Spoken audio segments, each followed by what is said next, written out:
आप सुन रहे हैं कहानी बेइंतहा सफर इश्क का भाग 50।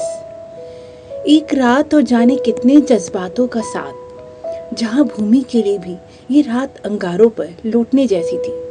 सुबह उसकी संस्था के खिलाफ क्या एक्शन होगा, ये सोच सोच के उसका सारा हौसला पस्त हुआ जा रहा था। ऐसे कई बार के मुश्किल हालात में दीवान साहब अक्सर उसकी मदद कर दिया करते थे, पर आज के वक्त वह चाह कर भी अपनी परेशानी किसी से कह नहीं सकती थी। क्षितिज को चैन से सुलाकर वह उसके कमरे में ही बेचैनी से टहलती, चहलकदमी कर रही थी। नींद तो मानो उसकी आंखों से कुछ दूर थी। वही ना चाहते हुए भी रंजीत को उस मुलाकात के लिए खुद को तैयार करना पड़ रहा था जो उसकी मर्जी के खिलाफ थी, लेकिन अपनी बहन के लिए क्या नहीं कर सकता था, इसकी कोई हद नहीं थी। वर्तिका उस रेस्टोरेंट में पहले से ही मौजूद थी जहां ऊष्मा संग रंजीत की मुलाकात होनी थी। वर्तिका चाहती थी कि रंजीत तय समय से पहले पहुंचे, इसलिए वह बार बार रंजीत को बुलाने के लिए कॉल कर रही थी। उस वक्त वह किसी अन्य कॉल पर था जिसमें वह किसी को कह रहा था, मैं बस 5 मिनट में पहुंचता हूँ, उसे पकड़ कर रखो। कहकर उस कॉल को डिस्कनेक्ट करके वर्तिका का कॉल करते हुए कहता है, मैं समय पे पहुंच जाऊंगा वर्तिका, भैया प्लीज आ जाना, नहीं तो मैं सच में आपसे कभी बात नहीं करूंगी। हाँ पक्का, बस एक छोटा सा काम निपटा कर तुरंत आता हूँ। जल्दी से कॉल को डिस्कनेक्ट करके रंजीत अपने आदमियों संग कहीं के लिए निकल पड़ा और कुछ ही मिनट में ड्राइवर के तय स्थान पर कार के रोकते वह एक अंधेरी जगह मौजूद था जहां पर उसके आदमियों ने एक शख्स को पकड़ कर रखा था। वह शख्स उसकी पकड़ में बुरी तरह से छटपटा रहा था, पर अपनी आंखों में बंधी पट्टी की वजह से वह अपने सामने खड़े रंजीत को नहीं देख सकता था। रंजीत उसके सामने खड़ा होता हुआ कह रहा था, उम्मीद है तुम्हें यहाँ ज्यादा तकलीफ नहीं हुई होगी। इस पर वह शख्स बुरी तरह से बिगड़ते हुए पूछता है, तुम हो कौन और मुझे इस तरह यहाँ क्यों पकड़ के रखा है? उस शख्स के सामने खड़ा रंजीत अपनी पॉकेट में दोनों हाथ डाले उसे घूरता हुआ कह रहा था, मेरे पास तुम्हें कोई किस्सा सुनाने के लिए टाइम नहीं है, बस जो कह रहा हूँ वो ध्यान से सुनो और वही करना जो मैं कहता हूँ, क्योंकि मैं नहीं चाहता कि जरा सी बात के लिए तुम्हारे परिवार को मुश्किल में डालूं। इस बात पर वह शख्स थोड़ा डरा हुआ अब उसके सामने बिना हिले खड़ा रहता है। रंजीत आगे कहता है, भूमि दीवान पर लगाए सारे आरोप कल तक हट जाने चाहिए, वे बिल्कुल निर्दोष है और कल तुम इस बात को खुद साबित करोगे। और रही बात संस्था में घोटाले की, तो जो इसका असल जिम्मेदार है जो भी है वो शख्स तुम 24 घंटे के अंदर तुम्हारे सामने होगा। पर तुम हो कौन और भूमि दीवान से क्या रिश्ता है तुम्हारा? मैंने कहा ना, जितना कह रहा हूं उसे ध्यान से सुनो और वही करना, इससे तुम किसी और मुश्किल में नहीं पड़ोगे। फिर अपने आदमियों को संकेत करता हुआ कहता है, इसे सही सलामत इसे घर पर छोड़ा। कहकर रंजीत तुरंत वापस अपनी कार की ओर बढ़ रहा था, जबकि वह शख्स जिसकी आंखों पर पट्टी बंधी थी वह वही अफसर था जिसने भूमि की संस्था के खिलाफ सारा मामला शुरू किया था और इसके खिलाफ बनी कमेटी का चीफ भी वही था। वह रंजीत को नहीं देख पाया, पर उसकी मौजूदगी उस पर अपना कितना असर छोड़ गई थी ये उसके अभाग चेहरा बता रहा था। वो रेस्टोरेंट के लॉन का हिस्सा था जहां के एकांत में रंजीत ठीक ऊष्मा के सामने बैठा था। ये रेस्टोरेंट की व्यवस्था थी कि वहां मौजूद हर टेबल के कस्टमर को अपना एकांत मिल जा रहा था। रंजीत और ऊष्मा जिस टेबल पर बैठे थे वो भी सबकी नजरों से दूर थी, पर बाहर जाने वाले रास्ते का मुख्य डोर वहां से साफ साफ दिख रहा था, पर वहां से आने वाला उनकी आवाज नहीं सुन सकता था क्योंकि उस व्यवस्था के बीच एक कांच की दीवार थी। जहां रंजीत ने ब्लैक कलर का 2 पीस सूट पहना था, वहीं ऊष्मा ने भी ब्लैक कलर की साड़ी पहनी थी, जिसमें दोनों का रंग ढंग बेहद खिलकर आ रहा था। उनके बीच अभी कॉफी और स्नैक्स रखे थे जिन्हें शायद मुश्किल से चखा गया हो। काफी देर की खामोशी के बाद रंजीत कप के सिरे पे उंगली घुमाते हुए सपाट भाव से कहता है, आपसे इस तकलीफ के लिए माफी चाहता हूँ, पर क्या करूँ, मैं वर्तिका की इच्छा से इनकार नहीं कर सकता। इस पर ऊष्मा फीकी सी मुस्कान के साथ अपने कप को उठाकर जबरन होठों से लगाकर वापस रख देती है। रंजीत कहता रहता है, आपको नहीं पता पर मैं श्योर हूँ कि वह हम दोनों को जरूर वॉच कर रही होगी, इसलिए बस आपसे थोड़ी देर और बैठे रहने की रिक्वेस्ट करता हूँ। कुछ देर बैठी रहिए, इससे उन्हें लगेगा कि हमने साथ में समय बिताया। फिर आप कुछ भी कहकर मना कर दीजिएगा और मैं सब मंजूर कर लूंगा। इस पर उष्मा एक हल्की नजर उठाकर रंजीत की ओर पहली बार देखती है, जिसकी नजर अभी तक अन्यत्र थी। शायद उसने अभी तक एक बार भी उष्मा की ओर ठीक से नहीं देखा था। वर्तिका सच में उस रेस्टोरेंट के बाहर आदित्य के साथ मौजूद थी और उन्हें दूर से ही देख पा रही थी। ऐसा रेस्टोरेंट और ऐसी टेबल उन्हें जानकर पसंद की थी, पर तब से उन्हें देखते वे बड़ी नाउम्मीदी से आदित्य से कहती है, तुम्हें क्या लगता है आज कुछ बात बढ़ेगी? सच बोलूं तो 50-50 चांस हाँ भी है और ना भी। ये क्या बात हुई? क्या प्रॉब्लम है उनकी मुलाकात में? प्रॉब्लम इन दोनों प्राणियों में है, जो इस वक्त किसी अलग अलग ग्रह के एलियन की तरह एक दूसरे के सामने बैठे होंगे।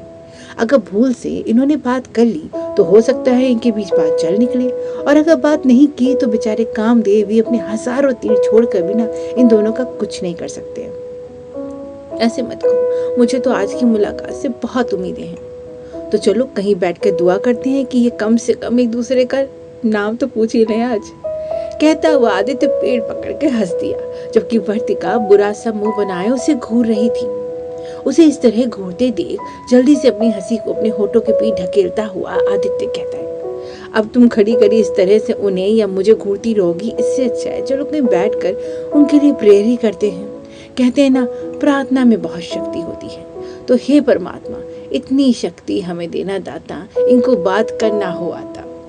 आदित्य अपनी बात गाता हुआ कुछ इस तरह से कहता है कि वर्तिका को हल्के से हंसी आ जाती है।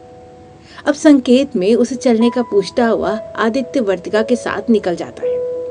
कुछ देर तक के एकांत में उनके सामने से कॉफी हटी, फिर स्टार्टर आया और साथ ही डिनर लगभग शुरू हो गया। पर इस बीच मुश्किल से लीजिए के अलावा उनके बीच कोई बात नहीं हुई। सामने कई तरह के व्यंजन थे, पर उनकी प्लेट पर जैसे सब कुछ छूटा पड़ा था। तभी कुछ हल्का सा खाना उष्मा की ड्रेस पर गिर पड़ा, जिससे वह वॉशरूम कहकर उठकर चली गई। रंजीत उसे जाता हुआ नहीं देखता, तभी आउच की आवाज पर उसका ध्यान उष्मा की ओर चला गया। अब वह उस दिशा की ओर देखता है जहां उष्मा जा रही थी, और इसके विपरीत से कोई दूसरी टेबल से उठता हुआ एक व्यक्ति उससे टकरा गया था। वह शायद नशे में था और जानकर उष्मा से टकराया था। अब रंजीत की तेज आंखें उस शख्स को घूरने लगी थी। बस कुछ देर में जब उष्मा अपनी ड्रेस साफ करके वापस आई तो उस जगह का दृश्य देखती चौंक गई। वह आदमी जो नशे से उससे टकराया था, वह जमीन पर अब औंधे मुंह गिरा था और उसके दो वेटर पकड़कर उसे उठाकर ले जा रहे थे।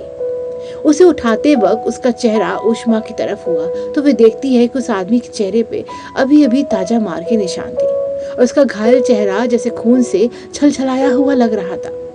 फिर अगली नजर उसकी रंजीत की ओर चली गई, जो अपने हाथ नैपकिन से पोंछता पोंछता अपनी जगह पे दोबारा बैठ रहा था। ये सब कुछ अनबुझता से देखती रही और इतनी देर में क्या हुआ होगा इस पर सोचती सोचती वह फिर से अपनी टेबल पर आकर बैठ गई। अब सारा खाना हटाकर उनके बीच आइसक्रीम रख दी गई। हालांकि देखकर ऐसा लग रहा था जैसे वे खाने को बस नजरों से खा रहे हैं। आइसक्रीम भी कुछ कुछ पिघलने लगी थी, जिसे स्पून से इधर उधर करते रंजीत फिर से उष्मा की ओर बिना देखे कह रहा था, आपका थैंक्स कि आपने मेरी बात रख ली। अब मैं वादा करता हूँ कि दोबारा आपको जबरन ऐसी मुलाकात के लिए आना नहीं पड़ेगा। रंजीत को लगा बस कुछ मिनट और फिर मुलाकात खत्म, लेकिन तभी उनके बीच के एकांत को तोड़ती हुई उष्मा भी अब रंजीत की ओर बिना देखे कहने लगी, प्यार के बारे में तो मुझे नहीं पता, क्योंकि अपनी पढ़ाई या कहूँ अपने स्वभाव की वजह से कभी इन सब चीज़ों से मेरा वास्ता पड़ा ही नहीं। पर शायद इन सब चीज़ों के लिए भी ऊपर वाला कोई वक्त तय कर देता है, और उस वक्त तय पे ही जो शख्स उसमें लाचार और बेबस हो जाता है। उष्मा नजरें झुकाए अभी भी स्पून आइसक्रीम में घुमा रही थी और रंजीत अब हैरानगी से उसे देख रहा था। हाँ, शायद वह पहली बार था जब वह सीधा नजर उठाकर उष्मा की ओर देख रहा था। वह कही जा रही थी, मेरे इंटर्नशिप का आखिरी साल था और उस वक्त मेरी ड्यूटी जिस जनरल वार्ड में लगी थी वही था वो शख्स, जिसकी ओर ना चाहते भी मैं अपने आकर्षण को रोक नहीं पाई। उसे लगता था वे हर शाम मेरे आने का इंतजार करता है ताकि वे अपनी लिखी नई नई कविता मुझे सुना पाए। पर उसे क्या पता कि एक अनकहा इंतजार मेरी आंखों में भी अनजाने ही पनपने लगा था। मैं भी बेसब्री से उसके वार्ड में जाने का उतना ही इंतजार करती। वे एक फौजी था और पता नहीं क्यों मुझ पर ही रोजाना कोई न कोई कविता सुना देता और हर बार कतरा कतरा मैं अपना दिल उसके आगे हारती चली गई। उसने ना जाने कितनी कविताओं में मुझे सुनाई होगी, पर आज तक एक भी कविता की एक लाइन मुझे नहीं याद। बस याद है उस पल का वह एहसास जो मन में आज तक वैसा का वैसे ही मन में जीवंत है। उष्मा लगातार अपनी बात कह रही थी और रंजीत की हैरान नजर उस पर से नहीं हट रही थी। कुछ देर बस यही क्रम बना रहा। मैं जब तक उसके आसपास बनी रहती, उसका चेकअप करती, वह कविता सुनाता और मैं बस मुस्कुराती, उसके एक एक एहसास में डूबती चली जाती। फिर एक दिन मैं चला गया, बहुत दूर, जहां से कभी कोई नहीं लौटता। कहते कहते उष्मा पल भर को रुककर एक गहरा सांस भीतर खींचती है, जैसे आगे कहने का हौसला कर रही हो। जानती थी वो कैंसर का पेशेंट है और उसका आखिरी स्टेज है, फिर भी मैं खुद को उसके प्रेम में डूबने से रोक नहीं पाई। पता नहीं ये कैसा जज्बात था जो अपने अंदर पनपने से मैं चाहकर भी नहीं रोक पाई। पता था वह कुछ दिन का मेहमान है, फिर भी उसे मन से यूं महसूस करती रही जैसे जन्मों में उसके साथ काट दूंगी, ये जानते हुए कि उसके जीवन के पल लगातार कम हो रहे हैं। फिर भी कितनी बार खुद को धोखा देती रही और बताती रही कि वह ठीक हो जाएगा। हर बार ढेर उम्मीदी से उससे मिलती और बताती रहती और लगातार मिलती रहती। वो मुझ पर देखता और बस एक बार मुझे एक कविता सुना देता। फिर एक गहरा श्वास भीतर से खींचती हुई वह आगे कहती है, मुझे नहीं पता कि मैंने आपको ये बात क्यों बताई, पर इस बात को जानने वाले आप पहले शख्स हैं। इस एक पल वह अपनी नजरें उठाकर रंजीत की ओर देखती है, जो अभी भी लगातार उसकी ओर देख रहा था। उस पल उष्मा के नयन हल्के से डबडबाए हुए थे। वे दो जोड़ी नयन पल भर को स्थिर हुए एक दूसरे को देखते रहे। उस पल दूसरी अनजान घटना भी हुई कि रंजीत अपनी हथेली उष्मा के हाथ पर रखते हुए कहता है, प्यार इंसान को अंदर से खूबसूरत बना देता है, इसलिए प्रेम ईश्वर का बनाया बेहद खूबसूरत उपहार है और वे बहुत ही किस्मत वाले हैं जिनके काबिल वे होते हैं। प्रेम सिर्फ पाने के लिए नहीं होता, प्रेम का होना भी अपने आप में उतना ही सुखद है जितना उस शख्स का सामने ना होना, क्योंकि नियति हम नहीं बदल सकते, पर अच्छी नीयत जरूर रख सकते हैं। जब प्यार दिल से किया जाता है तो क्या फर्क पड़ता है वो शख्स हमें अपनी जिंदगी में मिला या नहीं। यह एहसास होना भरी दिल को हर घड़ी सांस दे देता है कि जिंदा रखता है। उष्मा भरे नयन से अभी भी रंजीत की ओर देख रही थी और रंजीत की नजर भी उष्मा पर टिकी थी। रंजीत की गर्म हथेली उष्मा के ठंडे हाथ पर देर तक रखी रही। अगले ही पल अपनी बेखुदी का एहसास होते रंजीत अपना हाथ उष्मा के हाथ पर से हटा लेता है। अब तक उनके द्वारा छोड़ी गई आइसक्रीम पूरी तरह से पिघल चुकी थी और डिनर टाइम भी लगभग खत्म हो चुका था। इसका साफ साफ अर्थ था कि अब हमें निकलना है। रंजीत उस पल के मौन को तोड़ता हुआ उष्मा से पूछता है, क्या आप चले? उष्मा भी सहजता से हामी में सर हिलाती हुई उठ जाती है, पर उठते ही अचानक वह लड़खड़ा जाती है, जिससे रंजीत अपना हाथ देकर उसे संभाल लेता है, जिस पर बड़े संकोच से वह उसे थैंक्स कहती हुई साड़ी का पल्लू संभालती हुई कहने लगती है। ये आदि भी ना जिद पर अड़ गया कि साड़ी पहनूं, वो भी काली। उस पर ब्लैक के नाम पर मेरे पास यही भारी साड़ी थी। कहती कहती उष्मा रंजीत के साथ साथ चल रही थी। उसकी इस बात पर रंजीत हल्के से मुस्कान के साथ कहता है, शायद इसके लिए भी मैं ही जिम्मेदार हूँ। जी, एक्चुअली 2 दिन से मेरा फेवरेट कलर पूछने के लिए वर्तिका ही मेरे पीछे पड़ी थी। उसकी इस बात से पीछे छुड़ाने के लिए मैंने ही उसे ब्लैक बोल दिया और अपनी इसी बात को साबित करने मुझे भी आज ब्लैक पहनना पड़ा। ओह, इस बात पर दोनों साथ में मुस्कुरा दिए। अब वे बात करते करते बाहर तक आ गए थे, जहां रंजीत की कार लिए ड्राइवर तैयार खड़ा था। तो वहीं उनका तब से इंतजार करते आदित्य वर्तिका अभी भी कुछ दूरी पर खड़े थे। दोनों अपने ही झगड़े में इतना बिजी थे कि उनका निकलना वे नहीं देख पाए। वर्तिका आदित्य पर नाराज होती हुई कह रही थी, अच्छा तो हद ही कर दी तुमने, इतनी आइसक्रीम खिला दी कि शायद ही कोई फ्लेवर बचा रह गया होगा। अब तो लगता है कई सालों तक मैं आइसक्रीम नहीं खाऊंगी। अब क्या करें, तब से वॉचमैन की तरह तुमसे मुझे यहाँ खड़ा रखा है। मैंने बोला था चलो रेस्टोरेंट चलते हैं, पर नहीं, वैसे वो कोका फिलर रह गया है, चले प्लीज साथी। नो। तभी वर्तिका की नजर रंजीत और उष्मा की ओर गई, जो बाहर की ओर निकल रहे थे। आदित्य भी उन्हें निकलता देख तेजी से उनकी ओर बढ़ने लगता है। पर जाने क्या सोच वर्तिका झट से आदित्य का हाथ पकड़ती उसे रोक लेती है। आदित्य वर्तिका का इस तरह से हाथ पकड़े जाने से अवाक उसे देखता रहता है, जबकि वर्तिका की नजर तो उन दोनों पर थी जो ज्यादा इधर उधर ना देखते साथ में बात करते अब बाहर आ रहे थे। रंजीत अपनी कार से आया था तो उष्मा को आदित्य लाया था। इसी उष्मा आदित्य का इंतजार करने का सोच ही रही थी कि रंजीत अपनी कार की तरफ बढ़ता हुआ कहता है, काफी रात हो रही है, आई थिंक वह चला गया होगा, आप कहे तो मैं आपको ड्रॉप कर दूं। रंजीत ने कहा और उष्मा तुरंत राजी होती उसके साथ बढ़ गई। उसने आदित्य को ढूंढने की कोई खास कोशिश भी नहीं की। कार ड्राइवर चला रहा था और दोनों साथ में पीछे बैठे थे। वर्तिका उन्हें इस तरह साथ में जाता देख भरपूर मुस्कान से मुस्कुरा रही थी, जबकि आदित्य अपनी जगह चुपचाप खड़ा था। उसने अपना हाथ छुड़ाने की जरा भी जहमत नहीं की। रास्ते भर दोनों मौन ही रहे। फिर उष्मा अपने घर पर उतरते उसे थैंक्स कहती खड़ी हुई थी कि रंजीत जल्दी से कह उठा, अब मैं आपको श्योरिटी देता हूँ कि आपको दोबारा मुझसे जबरन मुलाकात नहीं करनी पड़ेगी। सपाट भाव से कहता रंजीत वापस कार में बैठकर चला जाता है, जबकि इस बात पर उष्मा ने कोई प्रतिक्रिया नहीं की और मौन ही वापस अपने घर की ओर अंदर चली गई। ऐसा वक्त तो हालात कभी उनके जीवन में आएगा उन्होंने कभी सोचा भी नहीं था कि जो दो दिल अपने सपनों का जहां बसाने चले थे आज उनकी आंखों में अतीत किसी भग्नावेश की तरह दिखेगा। मेनका भी अब इस सच को जानना चाहती थी कि आखिर ऐसा कौन सा सच है जिसे विवेक ने इतना बदल दिया। विवेक भी आज जैसे सारा सच कहने पे उतारू था। विवेक कहता है, आज मैं तुम्हें सारा सच बताऊंगा कि विवेक से लेकर मेरे 338 होने का सफर। तुम जिस विवेक को जानती हो उसे तिल तिल मैंने ही अपने हाथों से मारा है। सारे सपनों को अपने इंतकाम की आग में खुद को ही हवाले किया है। तुम्हें याद होगा ना हमारी पहली मुलाकात। मेरा सेकेंड ईयर था और तुम पहली बार कॉलेज आई थी। जाने क्या मंजूर था वक्त को जिस एकांत में मैंने अपने 3 साल गुजार दिए। उस एकांत में मैं तुम्हें आने से नहीं रोक पाया। जाने किन हालातों में हमारी दोस्ती हुई और जो जाने कब प्यार में बदल गई कि हम साथ साथ जीने मरने की कस्में खाने लगे। मैं उस पल ये सोच भी नहीं पाया कि तुम्हारे मेरे स्टेटस में जमीन आसमान का फर्क भी है। मेनका भरे नयन से विवेक की ओर लगातार देख रही थी, जबकि वे कहीं शून्य में ताकता हुआ कहे जा रहा था, याद है अपनी आखिरी मुलाकात जब मैंने तुमसे कहा था कि दीदी की चिट्ठी आई है और मुझे तुरंत ही वापस घर जाना है।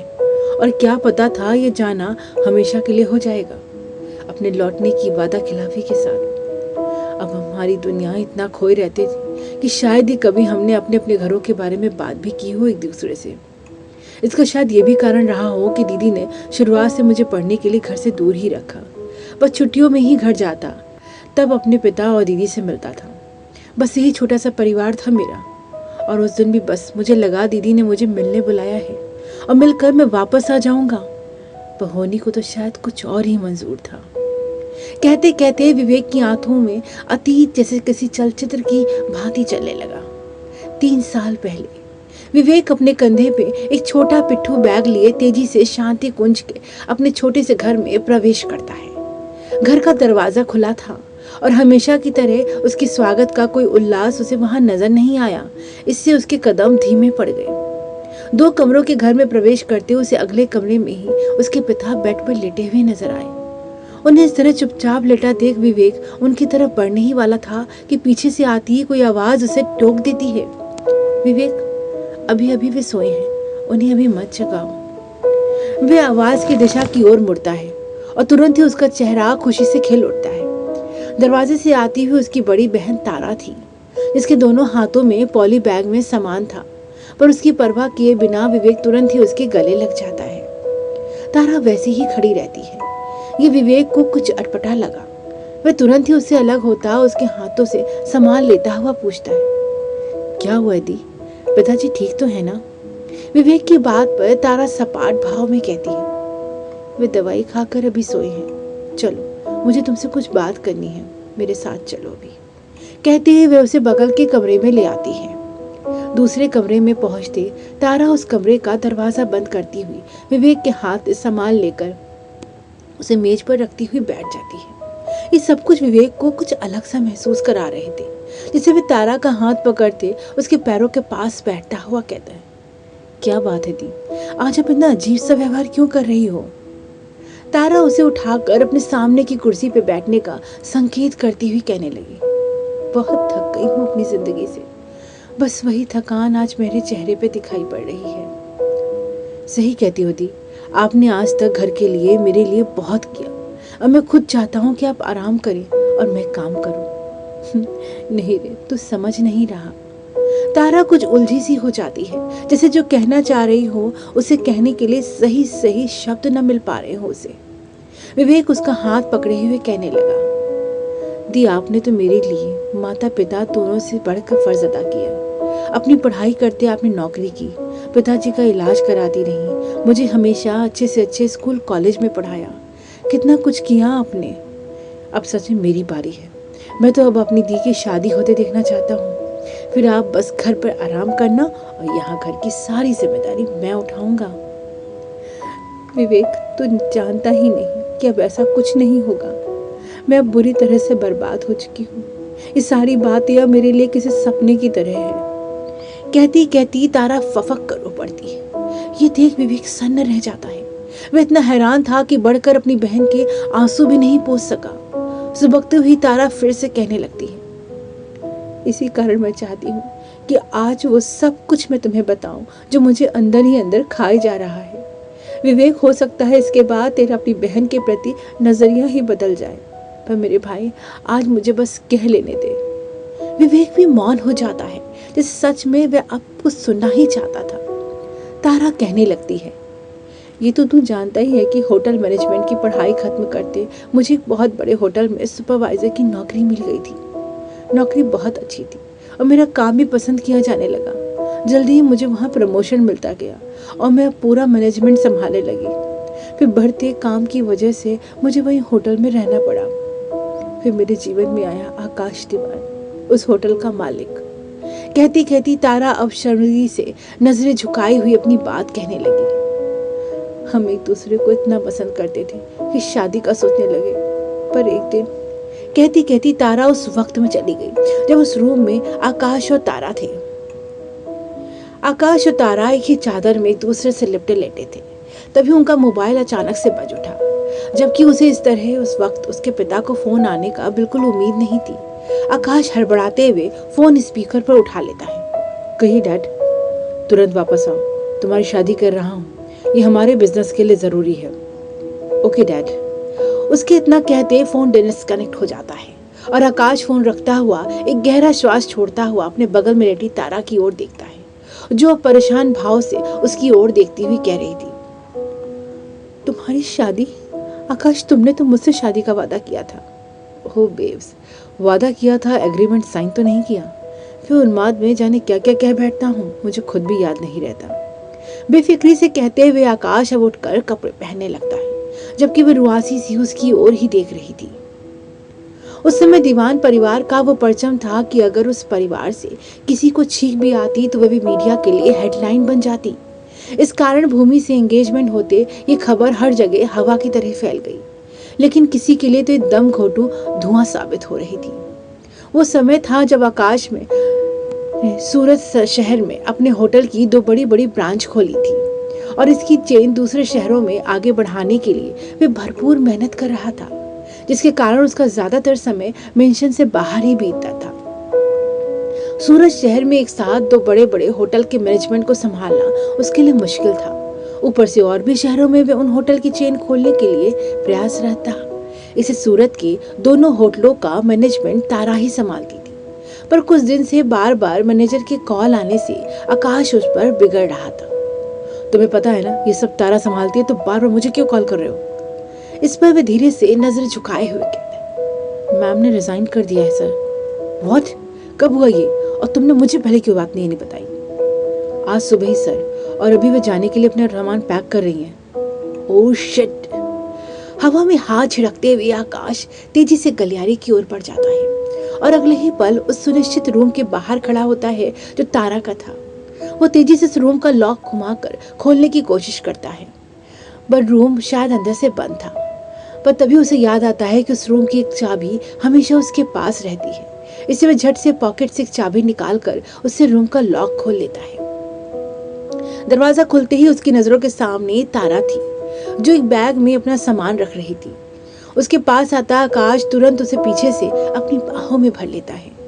इससे वह कुछ भी प्रतिक्रिया नहीं करती तो आकाश उसका चेहरा अपनी तरफ घुमाता हुआ कहता है, जो आंसुओं से भीगा हुआ लग रहा था, ये क्या है, तुम मुझे छोड़कर जा रही हो?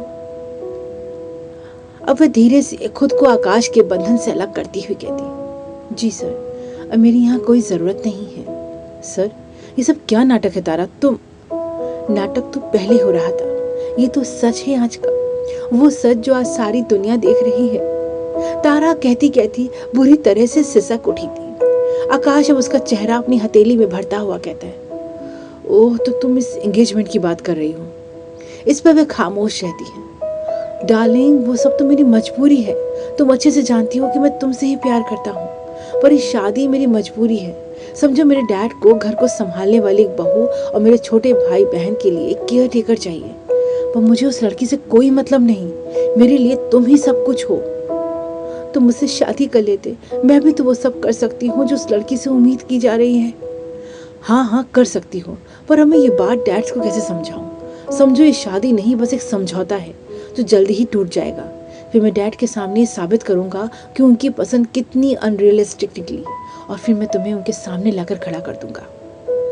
लेकिन फिर तुमने ये कह दिया कि उन्माद में जाने क्या क्या मैं कह बैठता हूँ। तब तारा अब सीधे उसकी आंखों में देख रही थी, जबकि आकाश इस बात से थोड़ा खिसिया गया था। वह किसी भी हालत में तारा को मना लेना चाहता था। अरे मेरी जान, तुम इतने समय से मेरे साथ रिलेशन में हो और अब तक मुझे समझ नहीं पाई। जल्दबाजी में बोल गया था मैं कुछ भी। आज का यही सच है कि मैं तुम्हें सिर्फ प्यार करता हूँ। क्या इसे मुझे बार बार प्रूफ करना पड़ेगा? कहता कहता आकाश तारा को समेटे बिस्तर तक ले आता है। तारा बस खामोशी से उसकी आंखों में देखे जा रही थी, जबकि आकाश एक हाथ से बिस्तर पर फैले सामान को नीचे सरका कर अब तारा को लेटा देता है। जिसे मैंने देखा भी नहीं, उससे मेरा क्या मतलब? देखना, मैं किसी तरह से इस शादी कैंसिल करा लूंगा। मैं तो अपनी तारा के प्यार में डूबना चाहता हूँ। फिर तुम मुझे छोड़कर जाने का सोच भी कैसे सकती हो? तुम तो मेरी जान हो। आकाश की बातें जैसे तारा के दिलो दिमाग में अपना असर छोड़ती जा रही थी, और उसी क्रम में आकाश उसके जिस्म में एक एक हिस्से को उसकी शिद्दत से चूमता जा रहा था। फिर तारा भी जैसे उसके आगे हार मानती उसके प्रति खुद को समर्पित कर देती है। तारा की इसी भावना पर विजय पाता आकाश एक बार फिर उसे अपने शीशे में उतार लेता है। फिर कुछ दिन वही सब क्रम चलता रहा। तारा फिर से आकाश का सारा होटल मैनेज करती रही, और आकाश नए नए होटल स्कीम में काम पर लग जाता है। इस बीच तारा जैसे आकाश की शादी की बात एक सिरे से भूल ही गई। लेकिन आखिर वह दिन आ ही गया जब आकाश की शादी होनी थी। तब एक बार फिर तारा में वही बेचैनी नजर आने लगी। उस दिन उसका किसी काम में मन नहीं लग रहा था। वह बार बार आकाश से संपर्क करने की कोशिश में लगी थी, पर किसी भी तरह से जब उसे संपर्क नहीं हुआ तब वह खुद जान पेंशन आने का संदेश आकाश के मोबाइल में छोड़ती है, और आखिर आकाश उसे कॉल करता है। उसका फोन आते ही वह बुरी तरह से विफर पड़ती है। तुमने एक बार फिर से मुझसे झूठ बोला। अब मैं यहाँ पल भर भी नहीं रुकूंगी। या तो आज मुझसे शादी करो, नहीं तो मैं खुद तुम्हारे डैडी से मिलूंगी और उन्हें बताऊंगी कि मैं तुम्हारे बच्चे की माँ बनने वाली हूँ। इतना सुनते ही आकाश, जो लगातार उसे मनाने की कोशिश कर रहा था, एकदम से रुक जाता है और धीरे से कहता है, मैं तुरंत अभी आता हूँ, आ रहा हूँ, तब तक तुम कहीं नहीं जाओगी। कॉल डिस्कनेक्ट करके वह अपने चारों ओर देखता है। आज ही शादी थी और चारों ओर बस इस चीज की तैयारियां दिख रही थी। इस वक्त उसका मेंशन से बाहर निकलना मुश्किल था, पर उसे जाना ही था। ये सोचते ही वह तुरंत पोस्ट तक बढ़ने लगता है कि तभी कोई आवाज उसे टोक देती है। कहाँ जा रहे हो आकाश? आवाज सुनते उसके पैर जैसे बर्फ हो जाते हैं और वह बड़ी मुश्किल से अपने हाव भाव नियंत्रण करता हुआ आवाज की ओर पलटता है। दीवान साहब ठीक उसके पीछे खड़े उसे ही घूर रहे थे। मैंने पूछा, आज अपनी शादी के दिन तुम कहाँ जा रहे हो? कुछ अर्जेंट था डैड, बस जल्दी से निपटा कर आता हूँ। किसी और को भेजो, तुम्हें कहीं जाने की ज़रूरत नहीं है। अभी भूमि के परिवार से कुछ रस्मों के नहीं आने वाले हैं, वो सो कॉल हल्दी वल्दी। तुम अभी कहीं बाहर नहीं जाओगे? लेकिन डैड बहुत अर्जेंट है, मैं बस विदिन 20 मिनट आ जाऊँगा। इतना जान लो, ये शादी बहुत ज़रूरी है और मैं किसी भी हाल में इसमें भी कोई डिस्टर्बेंस नहीं चाहता हूँ। मौन ही हामी भरता आकाश चुपचाप चला जाता है, जबकि घूरते हुए वे उसे जाता हुआ देखते रहते हैं। अगले कुछ पल में खुद ही ड्राइव करके वे तुरंत ही अपने होटल पहुंचकर पल भर में ही तारा के सामने खड़ा होता है, जो सच में जाने को तैयार दिख रही थी। आकाश उसका हाथ पकड़े उसे कमरे में ले आता हुआ कहता है, बैठो यहाँ, मैं आ गया ना। हाँ तो अब नहीं जाओगे ना? तारा की बात पर वे गहरा श्वास खींचता हुआ उसे ठीक अपने सामने बैठाते हुए कहता है, तुम इतनी इंसेंटिव कैसे हो सकती हो? तुम्हें पता भी है मेरी लाइफ में क्या चल रहा है? क्या? आज ही शादी है। और आकाश अपनी बात पूरी भी नहीं कह पाया था और तारा उठने का उपक्रम करने लगी, जिससे वे उसे जबरन हाथ पकड़कर बैठाते हुए बोलता है, यही तो मैं कह रहा हूँ, तुम कितनी इंसेंटिव हो गई हो। समझ में नहीं आई बात? तुम ऐसी तो नहीं थी, हमेशा तुमने मेरी बात समझी है, और फिर अभी ऐसा क्यों?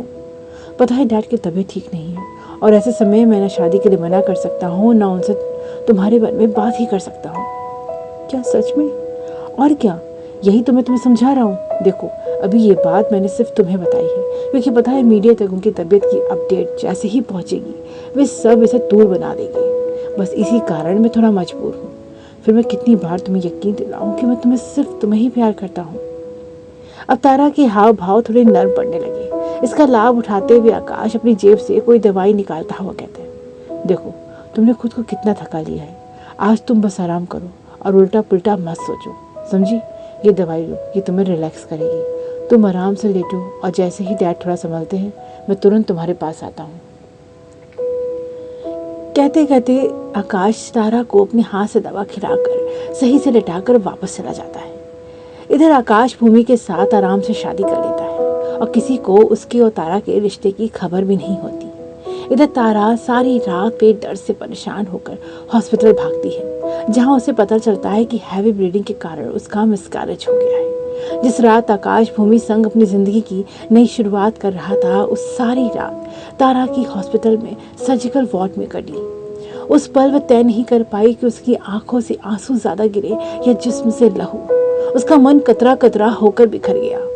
अगले 2 दिन बाद हॉस्पिटल से डिस्चार्ज लेकर तारा एक बार फिर अपना सामान समेटने होटल वापस आई, और इस बार वह चुपचाप वहां से चली जाना चाहती थी। लेकिन क्या पता था उस कमरे में आकाश पहले से ही मौजूद उसी का इंतजार कर रहा था और उसे देखते खुशी से उसकी बाह पकड़ते हुए बोलता है, गेस करो मैं क्यों खुश हूँ? चलो ज्यादा सस्पेंस नहीं रखता हूँ, बताता हूँ। मेरे अगले 3 होटल्स को एक साथ अप्रूवल मिल गई है और उसका एक हिस्सा गवर्नमेंट फंडिंग करेगी, क्योंकि उसका एक पार्ट मैं गवर्नमेंट हॉलिडे के लिए दे रहा हूँ, है ना डबल फायदा। आकाश इतना खुश होकर उसे बता रहा था, तारा उतनी ही हैरानी से उसे देखे जा रही थी। शरीर का दर्द तो समय के साथ कम होना ही है, पर मन के दर्द का क्या? वह तो वक्त के साथ दर्द लम्हा बढ़ता जाता है। ठीक यही दर्द तारा के चेहरे पर साफ साफ नजर आ रहा था। जहां आकाश अपनी भरपूर मुस्कान के साथ सामने खड़ा था, वहीं तारा के चेहरे पर मुर्दनी छाई थी। वे धीरे से कहती है, तुम्हें पता है मैं इन 2 दिनों कहाँ थी? कहाँ थी? ओह, क्या अपने घर गई थी? गुड, अच्छा है, थोड़ा चेंज होना ज़रूरी भी है। नहीं, मैं हॉस्पिटल में थी, मेरा मिसकैरेज हुआ था। तारा जिस दर्द के साथ अपनी बात कहने लगी, उससे आकाश के चेहरे पर मुस्कान जैसे गायब ही हो गई। वे अपनी नजरें इधर उधर करने लगा।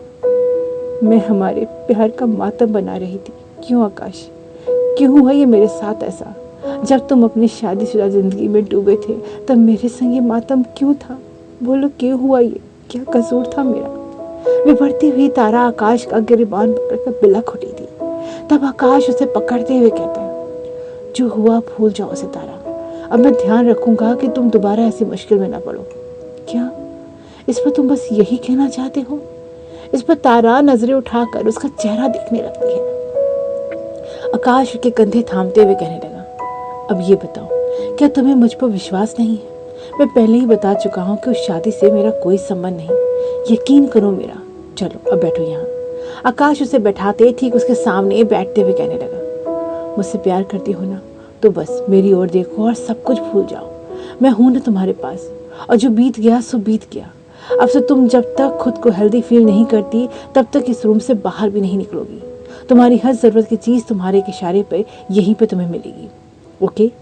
कहते हुए आकाश उसका चेहरा थामे उसके होंठ चूम लेता है, जैसे तारा आंखें बंद करती उसके सीने में खुद को छोड़ देती है।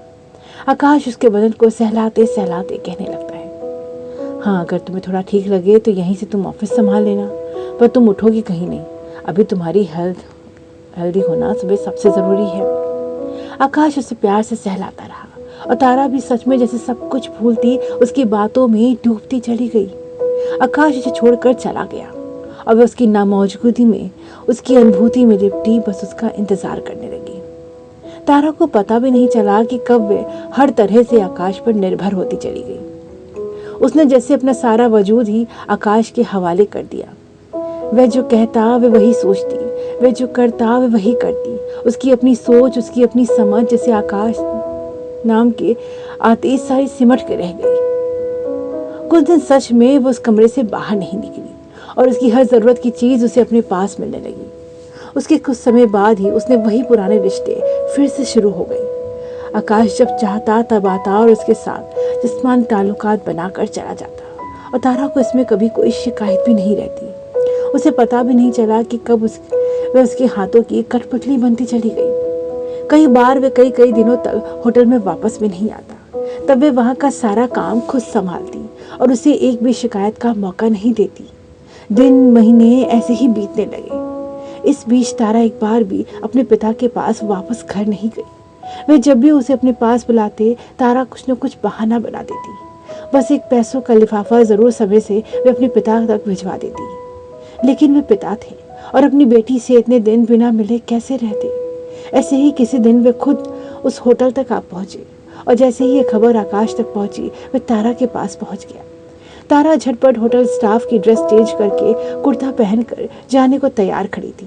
तभी कमरे में आकाश आता, जिसे देखते वे अति उत्साह में कहने लगी, आकाश पता है अभी पिताजी आए हैं, वे नीचे रिसेप्शन पे वेट कर रहे हैं, चलो ना साथ में, आज मैं उनसे मिलवाती हूँ तुम्हें। मैं चाहती हूँ आज हम अपने रिश्ते के बारे में खुद उन्हें बताएं, चलो ना। तारा जिद करती आकाश का हाथ खींच रही थी, जबकि वे अपनी जगह तना खड़ा हुआ था। वे मुड़कर उसकी ओर देखती है। आकाश की निगाह अब ठीक उसके चेहरे पर गिर रही थी। तारा अभी भी उसके हाथ पकड़े थी। इससे अब आकाश उसे अपनी ओर खींच लेता है, जिसे सिमटती हुई वे आकाश के पहलू में आ जाती है। अब आकाश उसे अपनी बाहों में घेरे अपनी आंखें उसकी आंखों में डालता हुआ कहने लगा, रोजाना स्टाफ ड्रेस में देखते देखते पता ही नहीं था कि तुम ट्रेडिशनल ड्रेस में भी इतनी खूबसूरत दिखती हो।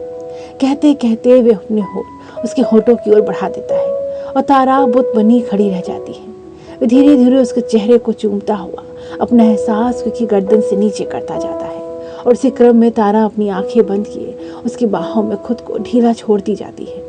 वे एक एक करते उसके बदन से उसके कपड़ों को अलग करता उसे बिस्तर तक ले आता है और वे कोई विरोध भी नहीं कर पाती। वे जैसा चाहता था वैसी मर्जी उसके साथ करता रहा और तारा ने कोई एतराज़ भी नहीं किया। वे जैसे आकाश नाम के सम्मोहन में खुद को डुबो चुकी थी और ना उस सम्मोहन को तोड़ने का उसमें कोई हौसला बचा था और ना आकाश ने उसे इससे निकल नहीं दिया। वे काफ़ी देर एक दूसरे में उलझे अपने अंतरंग पलों में डूबे रहे। तारा आकाश में पूरी तरह से खो चुकी थी, ये सोचे बगैर कि उसके पिता कब से उसका इंतज़ार रिसेप्शन में कर रहे हैं। इसी बीच तारा जब आकाश की बाहों में मदहोश लेती थी, तभी मौका देख उसने तारा के मोबाइल से मैनेजर को मैसेज करके अपने पिता को तारा की ओर से जाने को बोल दिया और साथ ही अपनी ओर से ये मैसेज डिलीट भी कर दिया। न तारा ये जान पाई न आकाश ने उसे इसका मौका ही दिया। इसके बाद उसके पिता फिर कभी उससे मिलने नहीं आ पाए और तारा की जिंदगी फिर से आकाश के ढर्रे पे चलने लगी। इस बीच आकाश के होटल की चेन तो बढ़ती गई और इसी क्रम में वे शहर से बाहर भी व्यस्त होता चला गया। वहीं सूरत के होटल्स तारा संभालने लगी थी। इसी किसी दिन दोनों साथ में बैठे कुछ डिस्कस कर रहे थे कि कर्मचारी आकाश को विश करते हुए बधाई देकर चला गया, जिसे जानकर अनदेखा करते आकाश उसे जाने को बोल देता है। उस कर्मचारी को यह बड़ा अजीब लगता है, वह बॉस के आगे क्या कहता। वह चला जाता है, लेकिन तारा को इससे कुछ खटका होता है और आकाश के जाते वे तुरंत उस कर्मचारी के पास आती उससे पूछने लगती है, तुम किस बात की बधाई दे रहे थे? क्या मैम आपको नहीं पता? आज के सारे अखबार इस न्यूज़ से भरे पड़े हैं, खुद ही देख लीजिए। कहता वो डेस्क पर एक अखबार उसकी ओर बढ़ाता हुआ चला जाता है। अखबार हाथ में लिए तारा जो उस पर पढ़ती है, उसमें उसकी दुनिया एक बार फिर से टकमका जाती है। पल में उसे लगने लगता है जैसे वे चक्कर खाकर गिर पड़ेगी। अखबार की हेडलाइन में दीवान परिवार में एक नए सदस्य के आने की खबर छपी थी, इसका साफ साफ मतलब था कि भूमि दीवान प्रेग्नेंट है। तो क्या आकाश और उसका रिश्ता एक पति पत्नी की तरह है? तो वह क्या है? उसकी जगह आकाश की दुनिया में क्या है? ये सोचते ही उसका मन भर आता है और पिछली बार हुए मिसकैरेज का दर्द जैसे दोबारा उसके जिस्म में लटके कीड़े की भांति रेंगने लगता है। वह मन ही मन बुरी तरह से करहा उठी थी। यूं ही देर तक अखबार पकड़े वह खड़ी रहती है, जैसे खुद को सांत्वना दे रही हो। इस बीच उसका मन खुद को ही ढेरों बातें समझाने लगता है। इसी पल भर में जैसे सारा सच उसकी आंखों में बूंदों के रूप में छलक आया था। अगले ही पल वह खुद को संभालती हुई, खुद को समझाती हुई कहती है, आकाश का सारा प्यार उसके हिस्से का है और वह किसी हालत में उसे किसी अनचाही शादी में नहीं बांट सकती। वह चाहे इसके लिए कुछ भी करना पड़े। मन ही मन तय करती वह अपने आंसू पोंछती, खुद को संयत करती हुई अपने रूम में चली जाती है। शाम को अक्सर आकाश उसके साथ ही समय बिताता था। वह अपने तय समय में तारा के रूम में पहुंचता है और दरवाजा खोलते हुए वहां का दृश्य देखता हैरान रह जाता है। कमरे में मध्यम रोशनी चल रही थी। वहीं कोने कोने डेकोरेटेड कैंडल्स की रंगीन रोशनी में ही बीच कमरा किसी मादक खुशबू से भरा हुआ था। सामने बेड पर गुलाब की ढेरों पंखुड़ियां सजी थी। एक नजर में वह कमरा सुहाग रात की सेज से नजर आ रहा था। ये देखते आकाश नजर उठाकर अब तारा की ओर देखता है, जो खुद भी बिल्कुल बदली हुई नजर आ रही थी। वह गुलाबी साड़ी में सजी सवरी उसकी नजरों के सामने खड़ी थी। उसका अंदाज इतना मादक था कि उसे देखते किसी भी प्रेमी मन का रोमांच 100 गुना हो सकता था। वह लचकती हुई आकाश की बाहों में खुद ही आ जाती है, पर हर बार की तरह उसे अपनी बाहों में समेटते प्रेम करने वाला आकाश चौंकते हुए उसे अपने से दूर करता हुआ कहता है, आज नहीं तारा, अभी मैं तुम्हें यह बताने आया था कि मैं कुछ महीनों के लिए शायद नहीं आ सकूं। दुबई में होटल की डील है, तब तो तुम यहाँ सब संभाल लोगी ना। आकाश उसे अपने से दूर करता रहा, जबकि तारा उसके सामने खड़ी अपनी साड़ी खुद से अलग करती हुई बीच बीच में उसे मुस्कुरा कर देख लेती। मत करो ऐसे, सच में आज मैं तैयार नहीं। आकाश पर वह कोशिश उसे अपने से दूर करने की करता रहा, जबकि तारा अब तक अपने कपड़ों को उतार कर अब एक चादर में लिपटी उसके सामने खड़ी थी। अब आकाश के लिए भी रुकना असंभव था। वे न चाहते वे भी खुद उसके प्यार में घिरता चला गया। वे उनके प्यार का सबसे गहरा पल था, जब दोनों एक दूसरे के प्रति समान रूप से समर्पित थे। वे देर तक एक दूसरे में डूबे एक दूसरे को प्यार करते रहे। तारा भी पूर्ण समर्पण से उसके प्रेम में डूबती चली गई, यहाँ तक कि उसने आकाश को कोई प्रोटेक्शन तक का मौका नहीं दिया और उन्माद में दोनों साथ में बहते चले गए। शायद ये अपना पहला सोचा समझा उनका अंतरंग पल था तारा के लिए, जबकि आकाश अनजाने में उसके साथ अपने अंतरंग पल बिताकर चला गया।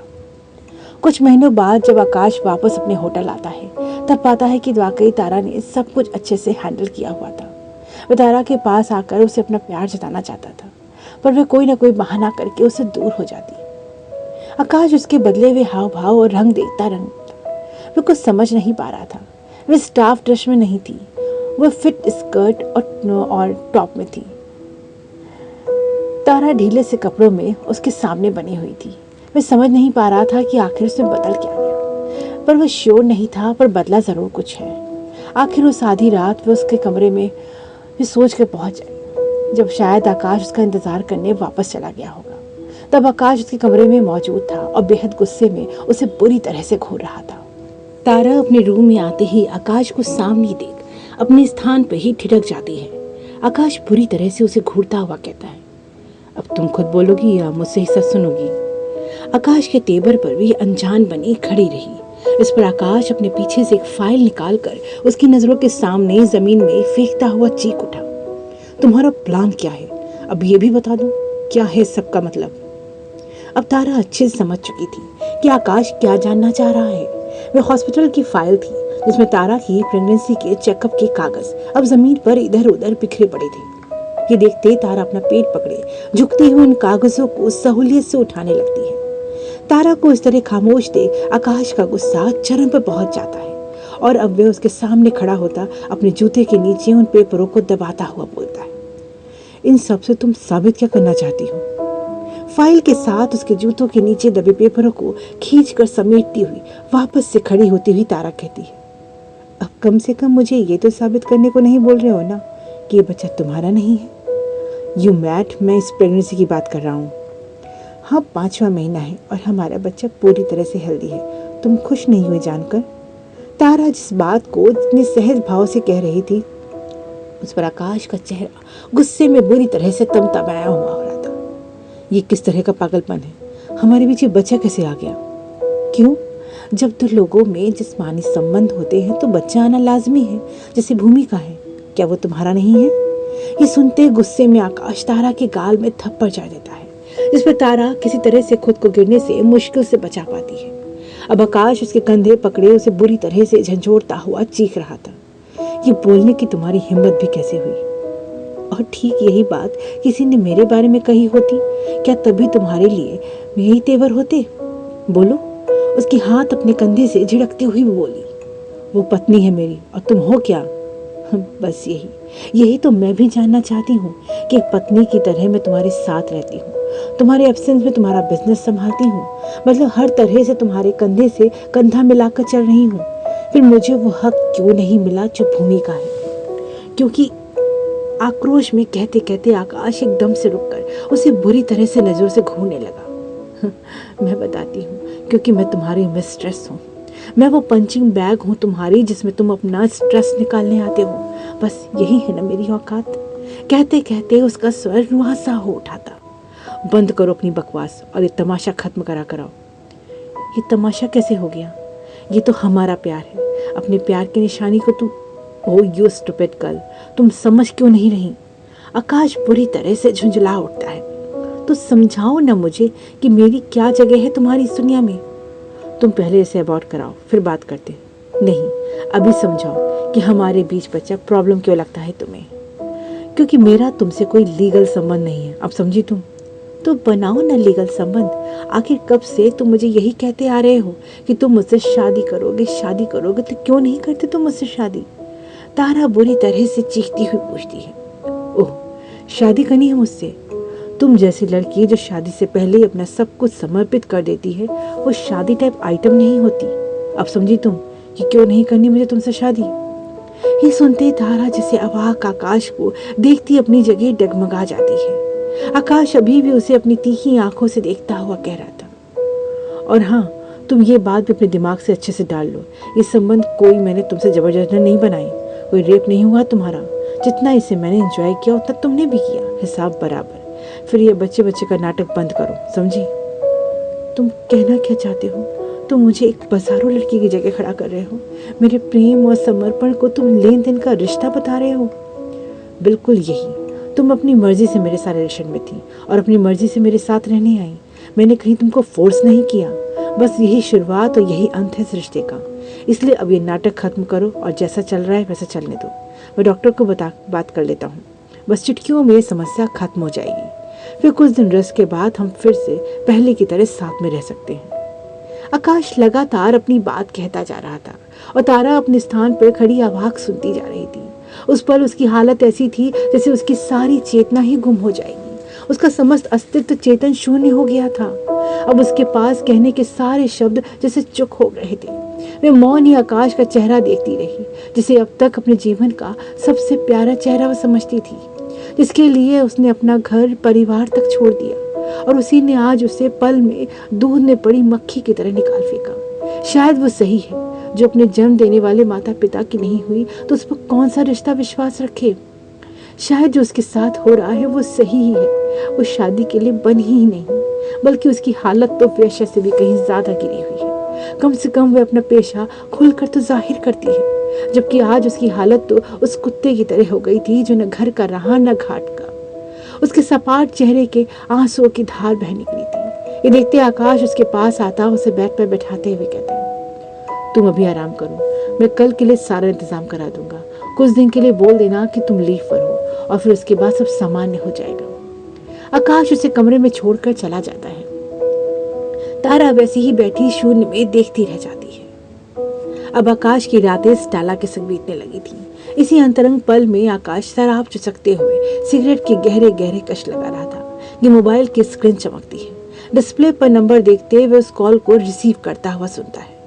उधर से जो कहा जाता है उसे सुनते वे एकदम से उठकर खड़ा होकर चीख पड़ा, क्या तारा वहां नहीं पहुंची? गुस्से में दांत भींचते हुए वे मोबाइल साइड टेबल पर पटकते हुए बोल उठा, डैम इट, मुझे उस पर भरोसा करना ही नहीं चाहिए था। अब पता नहीं क्या कहाँ क्या करेगी। अब तुरंत उठता हुआ वह कपड़े पहनने लगता है। ये देखते स्टेला जो चादर में लिपटी औंधे लेटी लेटी सिगरेट फूंक रही थी, अब उसके पास आती हुई कहती है, हुआ क्या डार्लिंग? उस तारा का दिमाग खराब हो गया है और मेरा दिमाग खराब कर रही है, पागल है पूरी वो। आकाश के आक्रोश भरे हाव भाव को देखती स्टेला मंद मंद मुस्कुराती हुई उसके आसपास आती, उसके सीने पे रख कर उसे रोकती हुई कहती है, तुम मेरे होते इतनी सी बात पर अपना मूड और दिमाग क्यों खराब कर रहे हो? मुझे बताओ, मैं इसका जबरदस्त सलूशन निकालती हूँ। After all I am journalist, खबरों को तोड़ना मोड़ना पेशा ही मेरा। इस पर आकाश एक गहरा श्वास खींचता हुआ कहता है, जरा सा रिलेशन में क्या रह लिया, वो मुझ पर अपना हक ही जताने लगी, ऊपर से बच्चा बच्चा का नाटक लेके बैठ गई। हालांकि मैंने उसके लिए डॉक्टर का अरेंजमेंट भी कर दिया, पर वो पहुंच ही नहीं। उसी डॉक्टर का फ़ोन आया था, मुझे समझ नहीं आ रहा कि अब उसका इरादा क्या है। बस इतनी सी बात, तुम्हारे पास पैसा और पावर है, लगा दो दोनों उसके पीछे, कहाँ जाएगी बच के। स्टेला की बात पर अब आकाश के चेहरे पर भी एक शातिराना मुस्कान छा जाती है। अब वो स्टेला को कसकर अपनी बाहों के बीच कसता हुआ कहता है, beauty with brain, I got impressed. मैं तारा जैसी बेवकूफ़ नहीं, मुझे अच्छे से पता है कि मुझे क्या चाहिए और मुझे क्या देना है। अपनी उंगली से पैसों का इशारा करती वह खुद को चादर विहीन करती हुई आकाश से लिपट जाती है। आकाश स्टेला के पास से निकलकर अपने पाले गुंडे जगह को फ़ोन करके तारा के पीछे लगा देता है, पर कुछ दिन तक काफ़ी पता करने पर भी तारा का कहीं पता नहीं चलता। जगह भी अपनी खोज ढीली छोड़ देता है। तारा आखिर है कहाँ और किस हाल में है, इस पर अब कुछ दिन के लिए आकाश का ध्यान पूरी तरह से हट गया था। वह समझ लेता है कि शायद वह शहर छोड़कर कहीं भाग गई है या किसी नदी नाले में कूदकर उसने अपनी जान ही दे दी। उस पर से ध्यान हटाकर वह दीपांकर को उसकी जगह नौकरी पर रख लेता है। जो आकाश के लिए समस्या थी वो तारा के लिए उसका प्यार था। देर से ही सही, पर वह समझ चुकी थी कि आकाश के लिए वह और उसका बच्चा कोई मायने नहीं रखता। जब 5 महीने के बच्चे की मौत महज उसके लिए बस एबॉर्शन थी, तब उसकी संवेदनशीलता का अंदाजा वह लगा सकती थी। पर तारा उस बच्चे से भावात्मक रूप से जुड़ चुकी थी। इसी कारण इस वक्त वे इस बच्चे को आकाश की नजरों से सुरक्षित रखना चाहती थी। बस तारा ने उसे शहर में कमरा किराए पर ले लिया और उसी में छिपकर रहने लगी। उसी किसी तरह से बस ये 9 महीने काटने थे। उस बच्चे के लिए वे हर कष्ट सहने को तैयार थी, बस उसे खोना उसे बर्दाश्त नहीं था। वह उस घर में ज़रूरी सामान के साथ थी, बाकी कुछ ज़रूरतें होती तो ऑनलाइन मंगा लेती, पर उस घर से बाहर नहीं निकलती। उसे कमरे के घर के एकांत में जब उसे इमोशनल सपोर्ट की सबसे ज़्यादा ज़रूरत थी, तब उस लम्हे में वह सबसे ज़्यादा अकेली थी। अभी उसकी ऐसी हालत थी कि वह चाह कर भी न अपने पिता के पास लौट सकती थी और न पढ़ाई कर रहे विवेक को बुला सकती थी। वह किसी तरह से एक एक दिन उस अजन्मे बच्चे के साथ काटने लगी। कभी पेट पर यूं हाथ फिराती मानो उसकी गोद में सच में कोई बच्चा हो और वह उसे प्यार से दुलार रही हो। कभी अपने पेट को दोनों बाहों के बीच समेटे फर्श पर ही घंटों पड़ी रहती, जैसे उस बच्चे को जमाने की नज़र से बचा लेना चाहती हो। अपने इस एकांकी पलों में जब उसका मन बहुत भर आता, तब वह एक डायरी में उस बच्चे को संबोधित करती हुई उसे खत लिखती रहती और वक्त से हर पल उसके बने रहने की ढेरों गुहार लगाती रहती। उस डायरी के एक एक पन्ने में वह अपना सारा दर्द उकेर कर रख देती। बस वो डायरी और बच्चे का एहसास ही उसके जीवन की धुरी बनकर रह गई थी। ऐसा करते 2 महीने ही बीत पाए कि अब तारा की तबीयत ज़्यादा खराब रहने लगी। कई बार तो वे घंटों बेहोश पड़ी रहती और उसे अपना होश भी नहीं रहता। गंदे कपड़ों में कई कई दिन गुजर जाते। उसका पेट अब अच्छा खासा बाहर की ओर दिखने लगा था और इस हालत में वे जानने वालों से कोई मदद भी नहीं ले सकती थी। बस 7वें महीने में उसकी हालत बहुत ज़्यादा खराब हो गई कि अब उसे डॉक्टर की ज़रूरत महसूस होने लगी। इसी आधी रात वे किसी तरह से खुद को दुपट्टे से ढके हुए एक बैग कंधे पर डाले अकेले ही हॉस्पिटल के लिए निकल पड़ती है। आधी रात होने से न लोग नजर आ रहे थे और ना ही कोई वाहन। इससे ना किसी की उस पर नजर ही गई और ना ही उसे कोई मदद मिल पाई। वे किसी तरह से खुद को संभालती हुई सड़क पर अकेली चली जा रही थी। कुछ दूर पैदल चलते चलते वे जल्दी ही थक गई और सड़क के किनारे अपना पेट पकड़े सुस्ताने लगी। वे बुरी तरह से तेज तेज सांसें ले रही थी। धड़कनें भी जैसे दिल में लगातार हथौड़े बरसा रही थी। फिर भी वे किसी तरह से अपने अंदर सारी ताकत समेटती हुई उठने की भरपूर कोशिश करती हुई खुद से बातें करने लगी। बस मेरा बच्चा, तो थोड़ी देर और ठहर जा। मम्मा बस हॉस्पिटल पहुंचने वाली है, तुझे मैं कुछ नहीं होने दूंगी। तुम्हें आना ही है मेरे पास। तू नहीं आएगा तो कौन तेरी माँ को इंसाफ दिलाएगा? तुझे आना होगा, अपने हक के लिए आना होगा। मैं पहुंच जाऊंगी।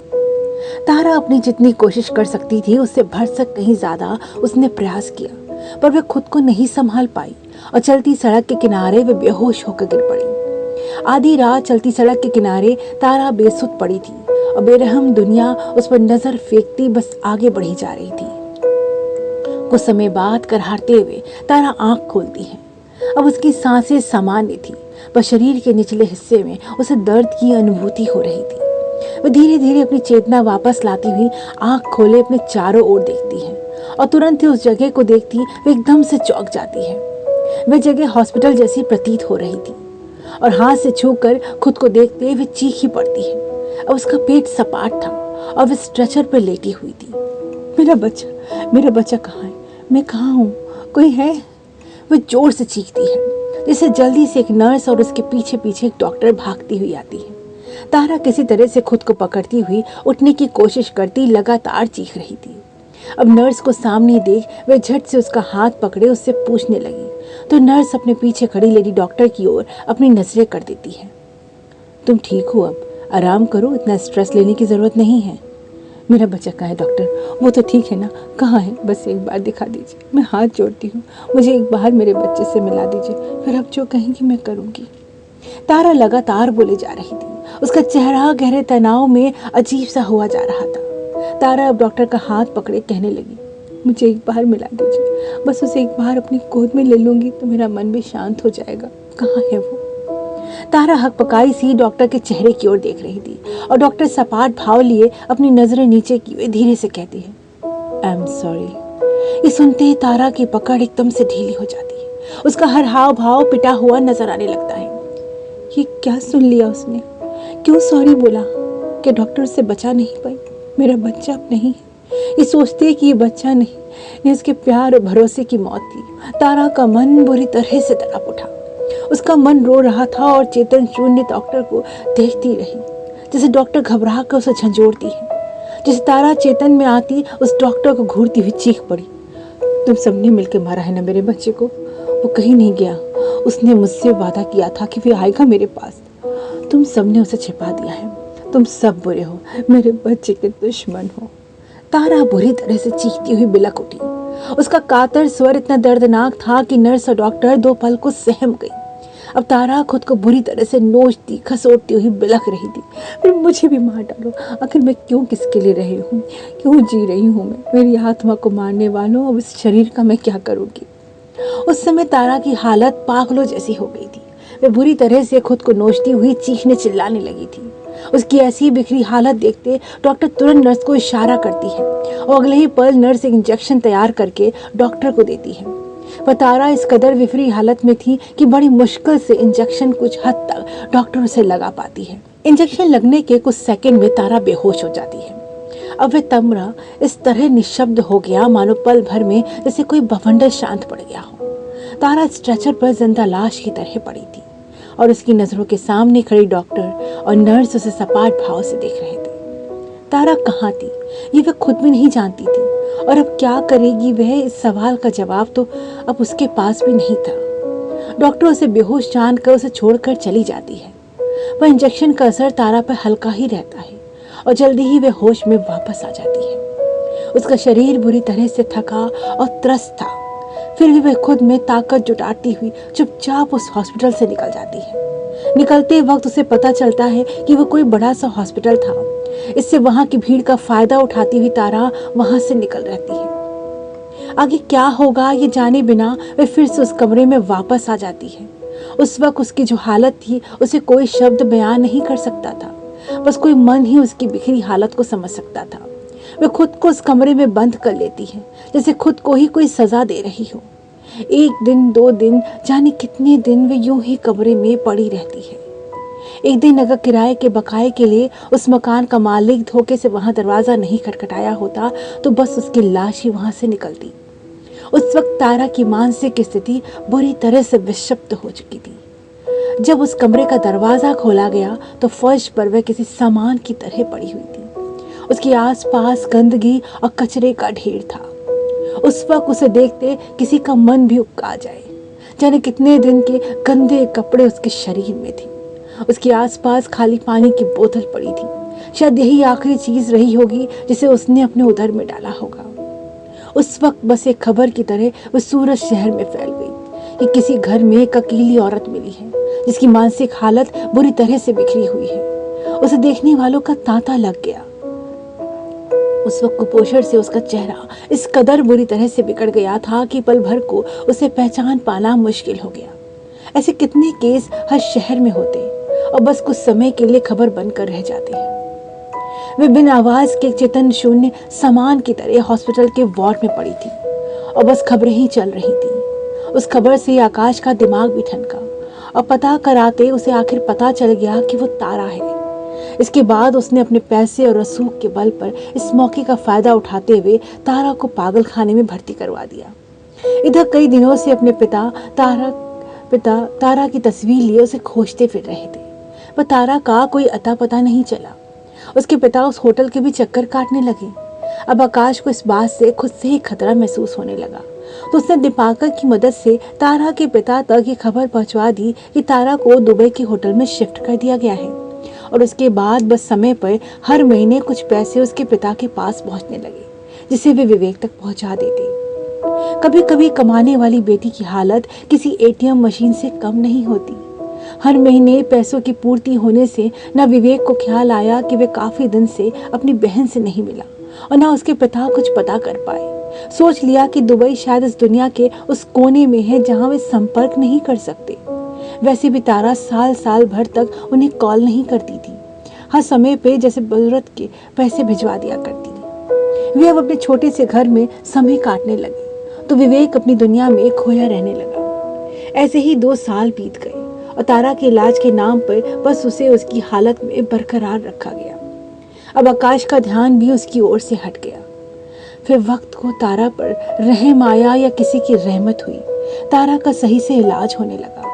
अगले 1 साल के समय बीते बीते तारा संभलने लगी और आखिर उसे पागल खाने से छुट्टी मिल गई। पर इन बीते 3 साल उसकी जिंदगी से क्या कुछ ले जा चुके थे या क्या क्या उसके लिए बचा था उसे पता भी नहीं था।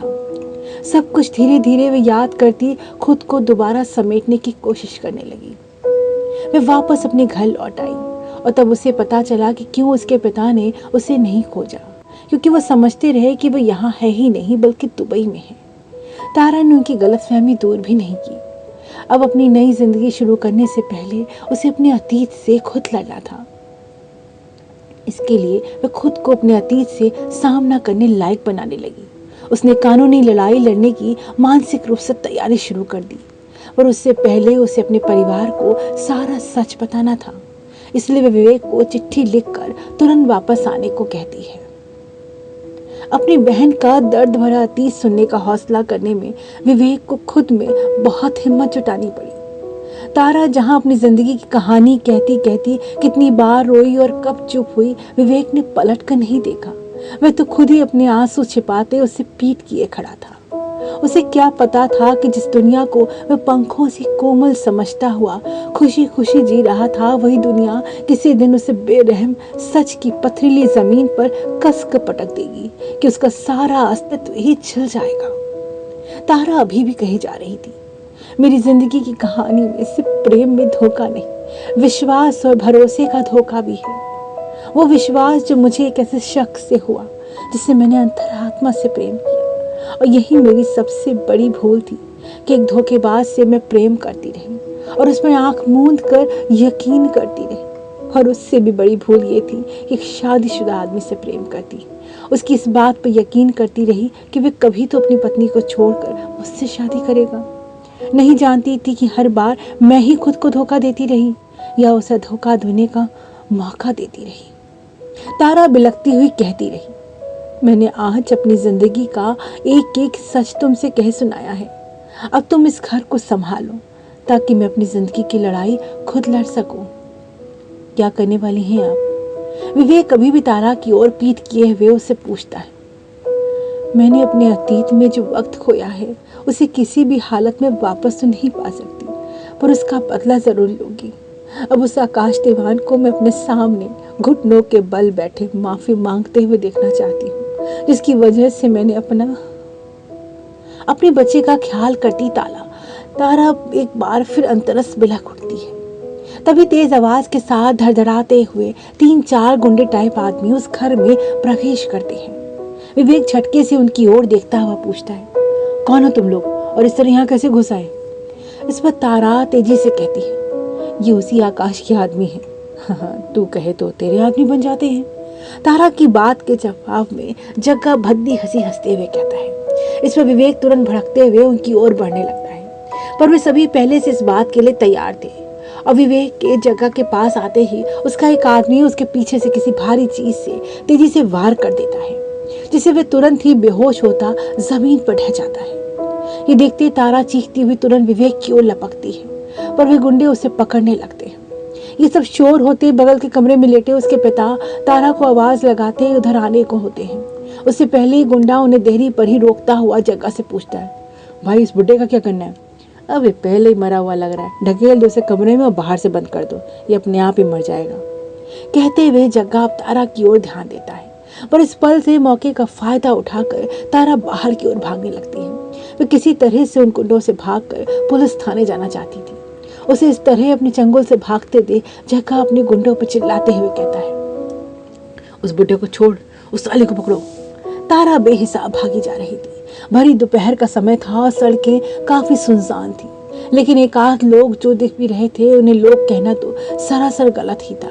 वे गुंडों को एक असहाय लड़की के पीछे भागते हुए चुपचाप देखते रहे। अगर वे चाहते तो मिलकर उन गुंडों से सामना करके उसे बचा सकते थे, पर वे तो भीड़ थी जिसे बाद में उसे खबर की तरह पढ़ते ये तय करना था कि आजकल लोग कितने असंवेदनशील हो गए हैं।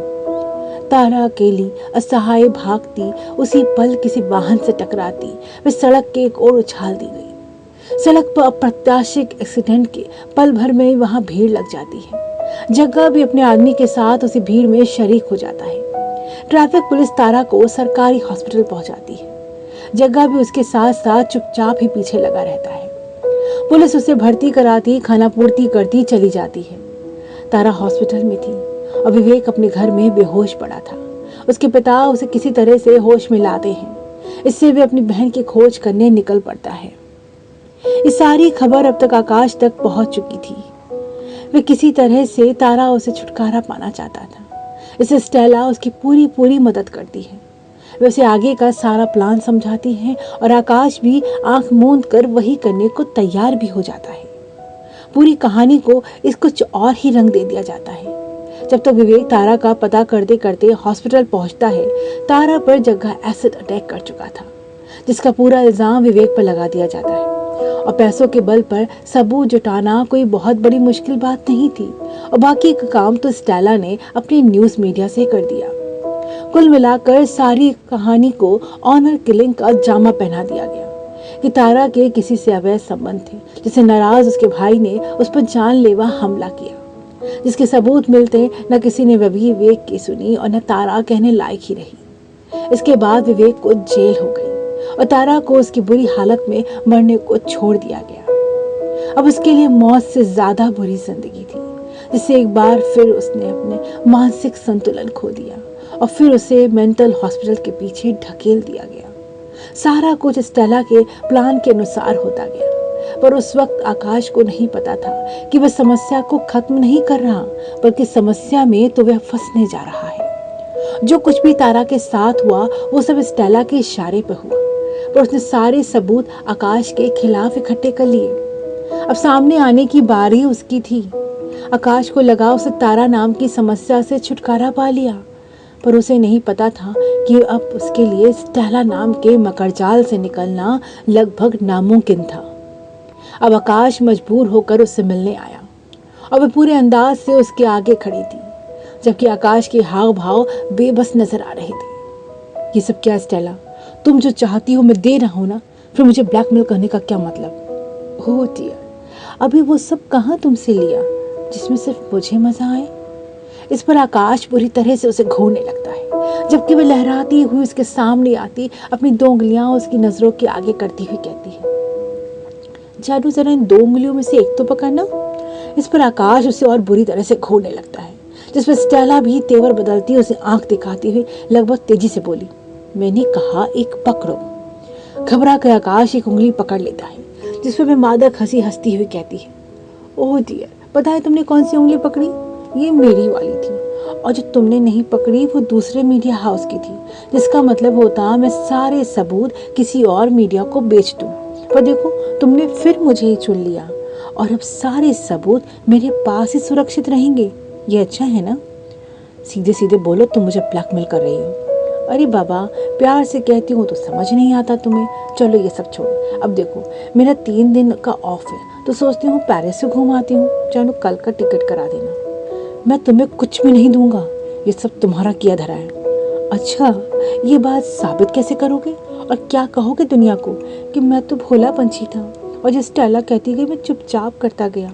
और तारा की मेडिकल रिपोर्ट का क्या? और डॉक्टर से तुम्हारी हुई बात की कॉल रिकॉर्ड का क्या कहोगे?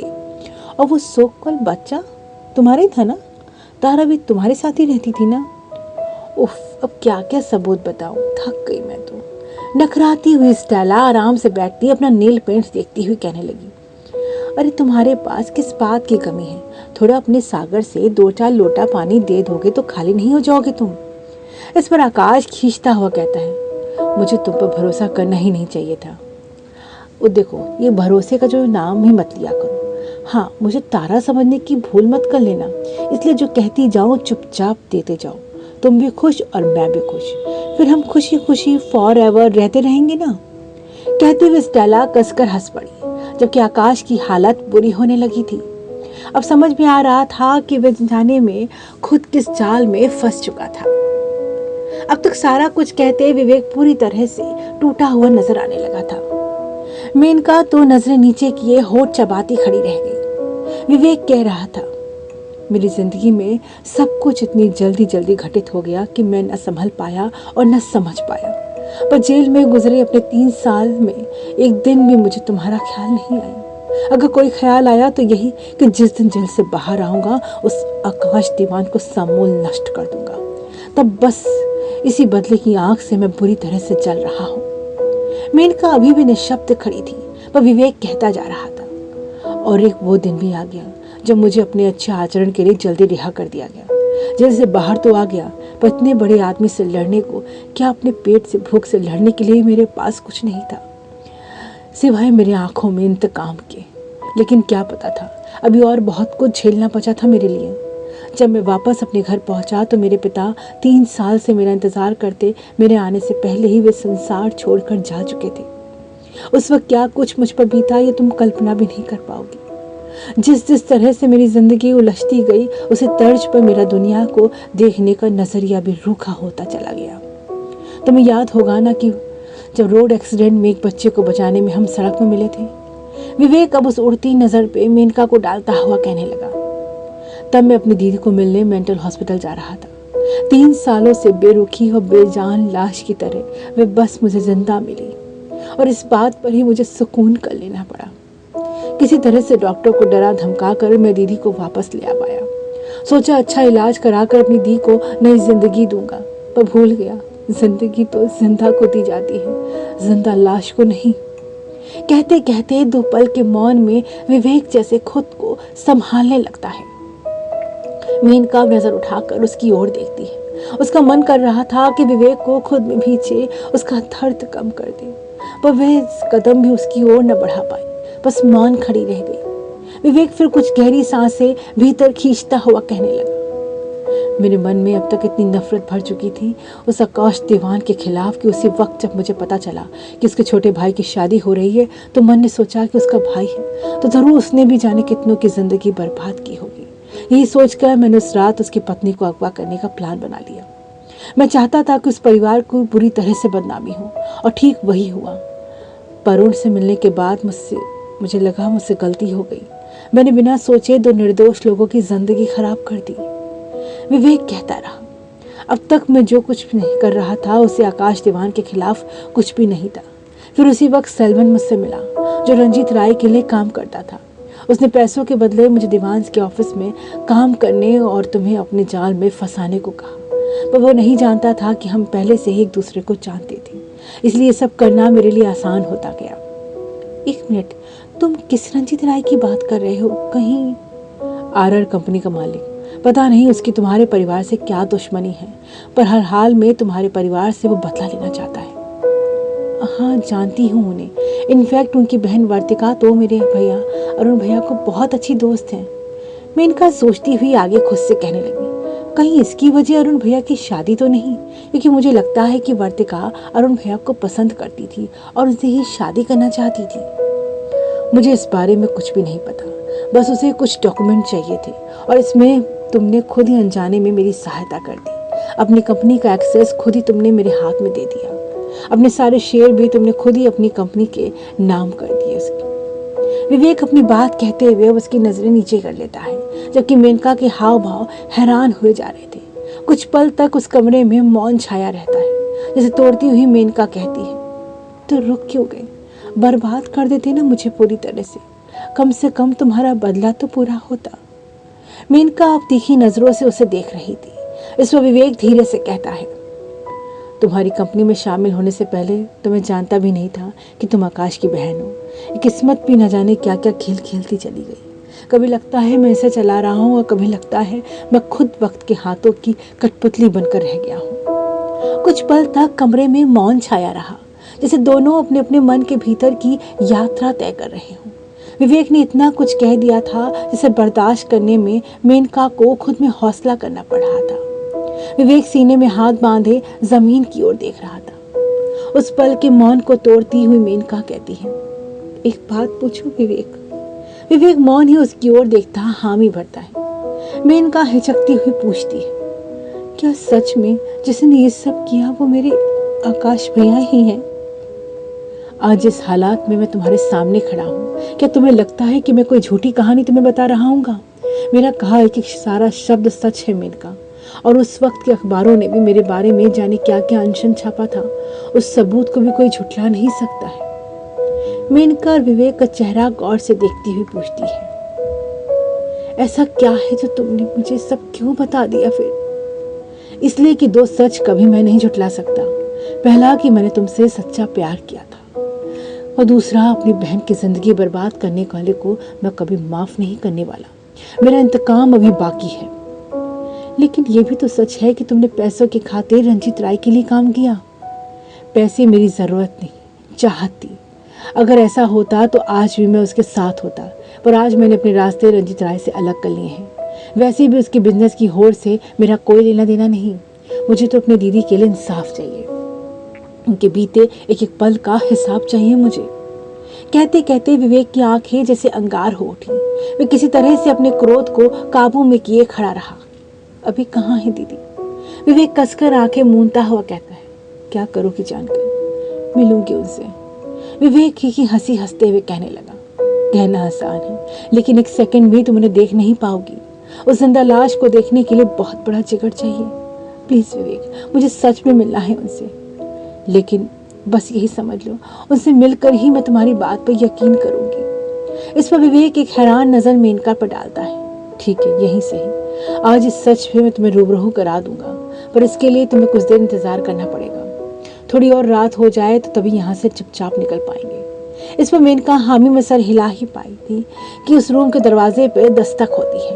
विवेक फिर आड़ लेता छिप जाता है, तो मेनका जबरन आंखों को मलती हुई डोर खोलती है।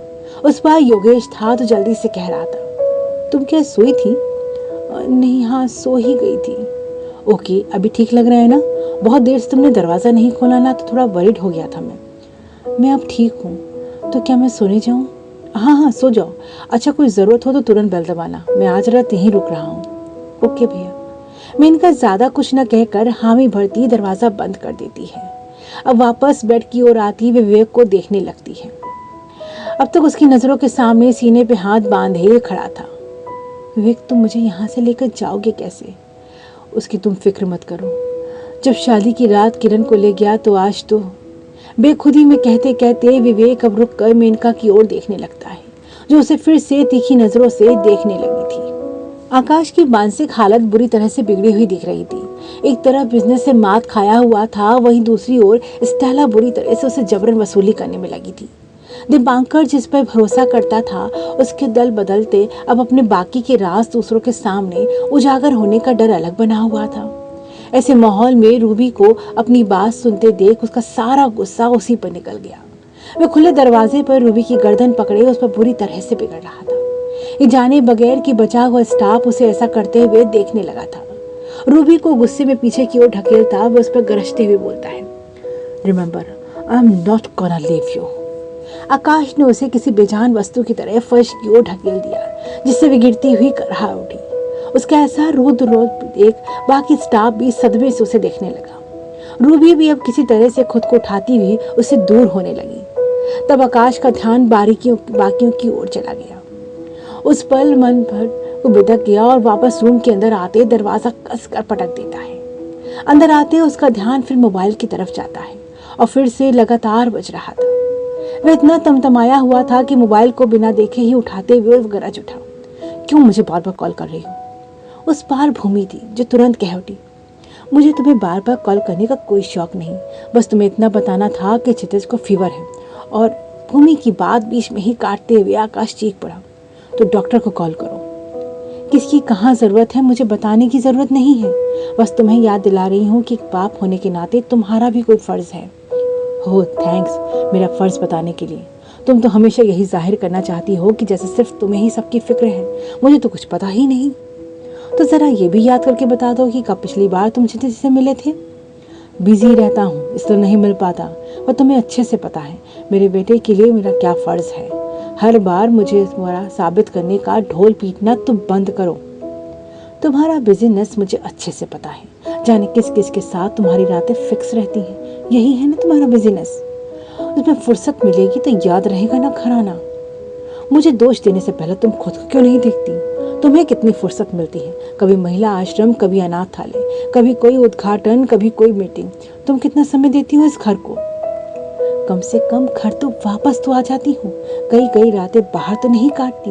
और हाँ, तुम्हें फिर से बता दूँ कि क्षितिज तुम्हें याद कर रहा है, फुर्सत मिले तो आ जाना। कहकर वह तुरंत ही कॉल डिस्कनेक्ट कर देती है। उस पल भूमि के बर्ताव पर वह मोबाइल के स्क्रीन को बुरी तरह से घूरता हुआ बाहर निकलने लगता है। एक और मौका था जब रूबी आकाश द्वारा सरेआम ऑफिस में दोबारा बेइज्जत कर दी गई। सारा स्टाफ उसी को देख रहा था। वो लेट नाइट स्टाफ था और धीरे धीरे जाने का उपक्रम कर रहा था। रूबी भी अब वहाँ बिना रुके अपना पर्स लिए बाहर की ओर निकल गई। निकलते निकलते वे अपने आंसू पोंछती जा रही थी। वह लिफ्ट से नीचे लॉबी तक आती, पोर्च पर आती, किनारे खड़ी खुद को संयत करने लगी थी, ताकि ऐसी हालत में वे घर पहुँचते अपनी माँ की नज़रों में ना आ जाए और वह उसे दोबारा देख कर दुखी ना हो जाए। ठीक उसी वक्त अरुण, जो रूबी के आने से पहले जाने को निकला था, किसी स्टाफ से कुछ बात करने के लिए वहीं खड़ा था और रूबी को ऐसा करते देख आश्चर्य से उसे देखने लगता है। स्टाफ को भेजकर वह रूबी की तरफ बढ़ने लगा। रूबी अपने आंसू चुपचाप पोंछकर जैसे ही सर उठाती है, अरुण को अपने सामने खड़ा पाती है। तुम रूबी हो ना? हुआ क्या है तुम्हें? अरुण जिस विनम्रता से पूछता है, उसे रूबी का सारा अवसाद उसी पल पे निकल जाता है। ये आप अपने बड़े भाई से आकाश सर से क्यों नहीं पूछते, जिनके लिए इंसान कीड़े मकोड़ों की तरह हैं? मैंने सच में कुछ नहीं सुना, और अगर सुनती भी तो किसी से नहीं कहती, पर अब लगता है जिस सारे जहां को चिल्ला चिल्ला कर बता दूं कि वो खुद किस कीचड़ में फंसे हैं। जाने कौन स्टेला उन्हें ब्लैकमेल कर रही है। कुछ गलत नहीं होता तो क्या वे किसी लेडी की जरा भी बात सुनते, पर उसकी हर बात मानते हैं। क्यों? जाकर उन्हीं से पूछिए, क्यों उनसे मिलने वे अकेले जा रहे हैं? तुम क्या कह रही हो ये? अरुण को यकीन नहीं आ रहा था जो रूबी कह रही थी। वह अजीब नज़र से उसे देखने लगा तो रूबी भी थोड़ा सकपका गई और तुरंत सॉरी कहती उसके सामने से जाने लगी। ये देखते अरुण तेजी से उसकी ओर आता हुआ कहता है, तुमने जो अभी भी कहा क्या वो सच है? रूबी के ठीक सामने अरुण खड़ा था। इससे रूबी थोड़ा अचकचा गई। जवाब दो, नहीं तो इतना सब कहने पे मैं तुम्हारे खिलाफ एक्शन लूंगा। ये सुनते ही रूबी का चेहरा फिर सख्त हो उठता है और वो जल्दी से कहती है, मैंने जो कहा वो 100% सच है और पिछले कई दिनों से ऐसा चल रहा है। मेरा कोई राइट नहीं कि मैं अपने बॉस की पर्सनल बात पर डिस्कशन करूं, पर अगर सच में आपको सच जानना है तो आप खुद इस बात को रीचेक कर सकते हैं। अब इस बात पर भी अगर आप मुझे नौकरी से निकाल देंगे तो निकाल दीजिए। कहती है वे तेजी से अरुण के विपरीत चल जाती है। जो कुछ रूबी ने अभी कहा वो अरुण की नज़र में आया। वो पहला सच था जिससे वे अभी तक न वाकिफ था। ये सब सुनते हुए अचरज में पड़ा 2 पल तक खड़ा रह गया। ये इडियट काल आने में इतनी देर लगाती है। आवाज से अरुण का ध्यान पोर्च की तरफ जाता है, जहाँ खड़ा आकाश अपने ड्राइवर पर नाराज हो रहा था। वह सॉरी बोलता सर झुकाए उसके लिए दरवाजा खोलकर तुरंत ही ड्राइविंग सीट पर बैठ जाता है। अरुण आकाश को जाते हुए अब खुद भी अपनी कार की तरफ बढ़ गया था। विवेक वाकई मेनका को रात के अंधेरों का फायदा उठाकर आराम से हॉस्पिटल से बाहर ले आया, जहां सलवन उसे खड़ा मिलता है। मेनका उससे कुछ दूर खड़ी थी, जबकि विवेक सलवन के पास जो ही पहुंचता है वह उसे अपनी बुलेट की चाबी पकड़ाते हुए कहता है, उस गली को मोड़ पर खड़ी है, तुम आराम से निकल जाओ। और तुम? विवेक पूछता है। मेरी छोड़ो, मुझे वापस भी तो आना है, अब जाओ। सलवन को उसे चाबी थमाकर अगली गली के अंधेरे में गुम हो जाता है, तो विवेक मेनका की ओर देखता उसे अपने साथ चलने का इशारा करता है। कुछ क्षण पैदल चलने के बाद वे साथ में उस गली के मोड़ पर पहुंच जाते हैं, जहां वाकई एक बुलेट खड़ी उन्हें दिखती है। विवेक बुलेट पर बैठकर उसे स्टार्ट करके खड़ा रहता है। मेनका भी उसके पीछे बैठ जाती है। वे हिचकती हुई सी उसके पीछे बैठी थी।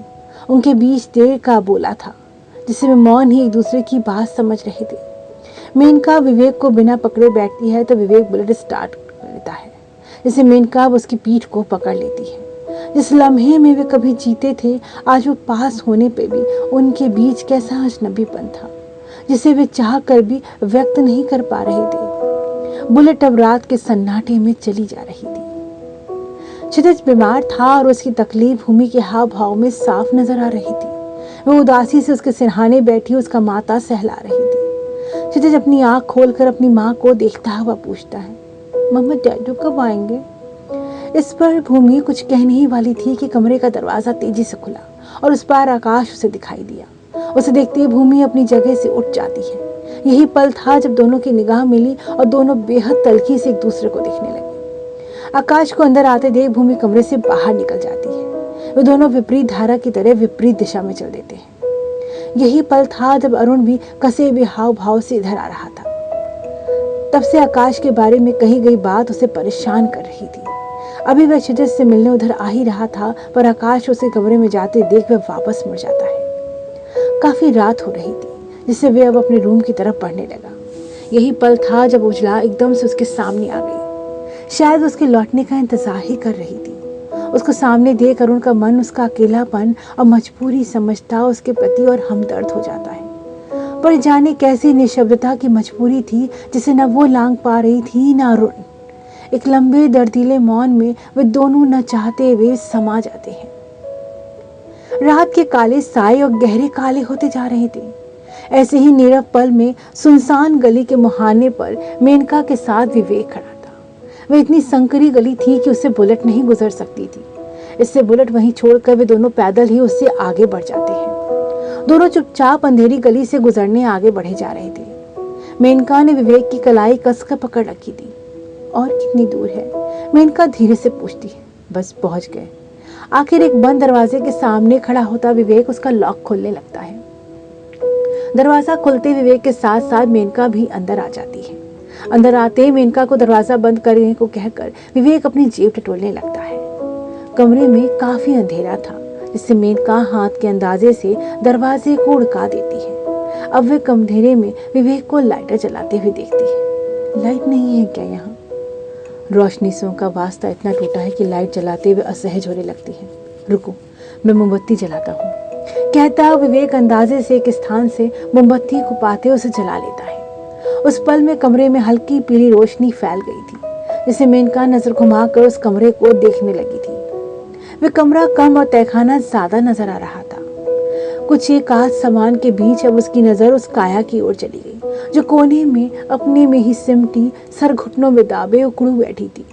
मेनका समझ गई कि वह तारा ही है। तारा के ख्याल के साथ उसके दिमाग में विवेक की सुनाई कहानी का एक एक शब्द गूंजने लगा। उसके भाई आकाश के साथ उसके संबंध, उसका अकेला रह जाना और उसका फिर अंतहीन दर्द की दास्तान। उफ, कितना मुश्किल होता है किसी अपने को दर्द में देखना। मेनका तो तारा से बेहद हमदर्दी हो आई। विवेक मोमबत्ती को मेज के कोने में टिकाकर अब उस काया की ओर बढ़ने लगता है। वह उसके पास आता, उसे जैसे ही स्पर्श करता है वह तेजी से चिल्लाकर पीछे की ओर सरक जाती है। उस पल उसकी प्रतिक्रिया इतनी हृदय विदारक थी कि मेनका की पलकें भीग गई। वे काया अभी भी अंधेरे की गिरफ्त में थी, जिससे उसका चेहरा तो स्पष्ट नहीं हुआ पर उसके हाव भाव में डर और घबराहट के पुट साफ साफ महसूस किए जा सकते थे। वे अब खुद को अपने कोने में समेटे पीछे सरक गई। ये देखते विवेक उसके फर्श पर बैठा बैठा ही उसका हाथ उसकी ओर बढ़ाते हुए कहने लगता है, दीदी ये मैं हूँ विवेक, आपका भाई। मेनका सहमी से अभी भी वहीं देख रही थी। विवेक उसे बार बार आवाज दे रहा था पर वह वैसे ही कोने में सिमटी रही। फिर विवेक उस काया को दोबारा हाथ बढ़ाकर स्पर्श करने की कोशिश करता है तो वो उछलकर दूर हटती हुई चीख पड़ती है, नहीं मेरे पास मत आना, मेरे पास मत आना। दीदी मैं तुम्हारा विवेक हूँ। उस अंधेरे में मेनका विवेक की भीगी आवाज को साफ साफ महसूस कर पा रही थी। दीदी मैं तुम्हारा छोटा भाई विवेक हूँ। तू आया है, क्यों आया है? चला जा, मैं कहती हूँ चला जा यहाँ से, वरना वे तुझे भी मार देंगे। हाँ वो सबको मार देंगे, जैसे मेरा बच्चा मर गया, अब कोई नहीं बचेगा, जा यहाँ से। चीखती हुई तारा दूसरी ओर कोने में सिमट जाती है। मेनका उसी ओर देख रही थी। तारा का चेहरा रोशनी में स्पष्ट होते ही उसके हृदय से चीख उभर आती है। तारा का जला हुआ चेहरा रोशनी में आते बेहद डरावना प्रतीत हो रहा था। मेनका इतना डर गई थी कि उसे होश नहीं रहा कि वह मेज से जा टकराई, जिससे दर्द के साथ वह लड़खड़ाती ही वहीं गिर पड़ी और उसके साथ साथ वह कैंडल भी। मेनका को इस तरह गिरते देख विवेक अब उसे संभालने उसकी ओर आता है। मेनका इतना डरी हुई थी कि विवेक का स्पर्श पाते हुए सिर लपट जाती है। ऐसा करते मेनका के हाथ से उसकी पीठ का जख्म दुख जाता है पर वह अपने दर्द को सहते हुए मेनका को अपना सहारा देता हुआ खड़ा करता है। मेनका उसकी बाह कसकर पकड़े कह रही थी, विवेक मुझे छोड़कर मत जाओ। हाँ मैं यही हूँ, बस मोमबत्ती जलाने दो विवेक प्लीज। मैं अभी भी विवेक की बाह पकड़े सही गहरी सांसें ले रही थी। मेनका मैंने पहले ही कहा था ना कि तुम देख नहीं पाओगी, फिर भी तुमने मुझे विवश किया कि मैं तुम्हें यहाँ लेके आऊँ। हाँ सच में वो तो हो गॉड, मुझसे एक पल को भी नहीं देखा गया। अब मेरी एक बात मानोगी? हाँ तुम वापस चली जाओ। नहीं मुझे नहीं जाना, मैं तुम्हारे साथ। मेनका की बात बीच में ही काटता विवेक कहता है, पागल मत बनो। आज मैं जिस मोड़ पर खड़ा हूँ वहाँ से दूर दूर तक कोई मंजिल नहीं है, फिर इस उलझी राह में मैं तुम्हें अपने साथ बांधे कैसे रख सकता हूँ? विवेक मैं तुम्हारी दोहरी बातों से तंग आ गई। एक तरफ तुम मुझसे प्रेम का इकरार करते हो तो दूसरी तरफ मुझे अपने से दूर भी कर देते हो। विवेक मैं तुम्हें हर हाल में तुम्हारे साथ हूँ। तुम समझ नहीं रही, अब इन भावनाओं के साथ हमारा जीना बहुत मुश्किल है। पर कुछ नहीं, अगर तुम मुझसे ज़रा भी प्यार करती हो तो मेरी बात मान जाओगी और तुम चली जाओगी। कहता विवेक फिर से लाइटर निकालकर कैंडल को जलाने लगता है। मेनका चुपचाप खड़ी रहती है कि तभी विवेक उसकी ओर तेजी से आता हुआ कहता है, मेनका दीदी वहाँ नहीं है। वह उसे कोने की ओर इशारा करता हुआ कहता है जहाँ पहले तारा सिमटी हुई बैठी थी। विवेक अब दरवाजे की ओर भागता है। दरवाज़ा पूरा खुला हुआ था, लगता है बाहर निकल गई। विवेक के चेहरे पर ढेरों पसीना उभर आया। अभी निकली है तो कहीं ढूंढ नहीं गई होंगी, चलो ढूंढते हैं। दोनों अब साथ में बाहर की ओर निकल जाते हैं। गली अभी भी सुनसान और अंधेरे में डूबी हुई थी। दोनों अलग अलग दिशा में भागते हुए देखते हैं पर अगले ही पल दोनों निराश होकर एक दूसरे के सामने खड़े थे। पता नहीं इतनी रात में कहाँ चली गई। अपना सर दोनों हाथों से थामे विवेक रुआसा हो उठा। ओह विवेक, ये सब मेरी वजह से हुआ, ना मैं यहाँ आती हूँ ना ऐसा होता, ये क्या हो गया? अचानक उसका ध्यान उसकी अपनी हथेली की ओर जाता है जिसमें खून चमक रहा था। जिसे देखती हुई विवेक का भय से देखती हथेली को देखती हुई खुद से कह उठी, ये कैसे लगा कहीं? कहती विवेक की पीठ की ओर देखती है जहाँ की शर्ट ताजा खून से लिपटी नजर आ रही थी। ये तुम्हें कैसे लगा? छोड़ो इसे, अब दर्द नासूर की तरह जिस्म से बाहर आ रहा है। तुम चलो मेरे साथ, तुम्हें छोड़कर मुझे दी कभी ढूंढना है। मेनका को ध्यान न देते हुए वो अपनी कलाई पकड़े विवेक अब गली के अंतिम छोर की ओर चल देता है जहाँ उसने बुलेट खड़ी कर रखी थी। आखिर क्या होगी आगे की जिंदगी विवेक और मेनका की? क्या फैसला लेगी मेनका? क्या साथ देगी विवेक का? क्या वो अपने परिवार के खिलाफ खड़ी हो पाएगी? इस कहानी के हर प्रश्न के उत्तर जानने के लिए इस कहानी से जुड़े रहें और कहानी पसंद आने पे लाइक करें, सब्सक्राइब करें और अपने मित्रों से साझा करना बिल्कुल न भूलें। धन्यवाद।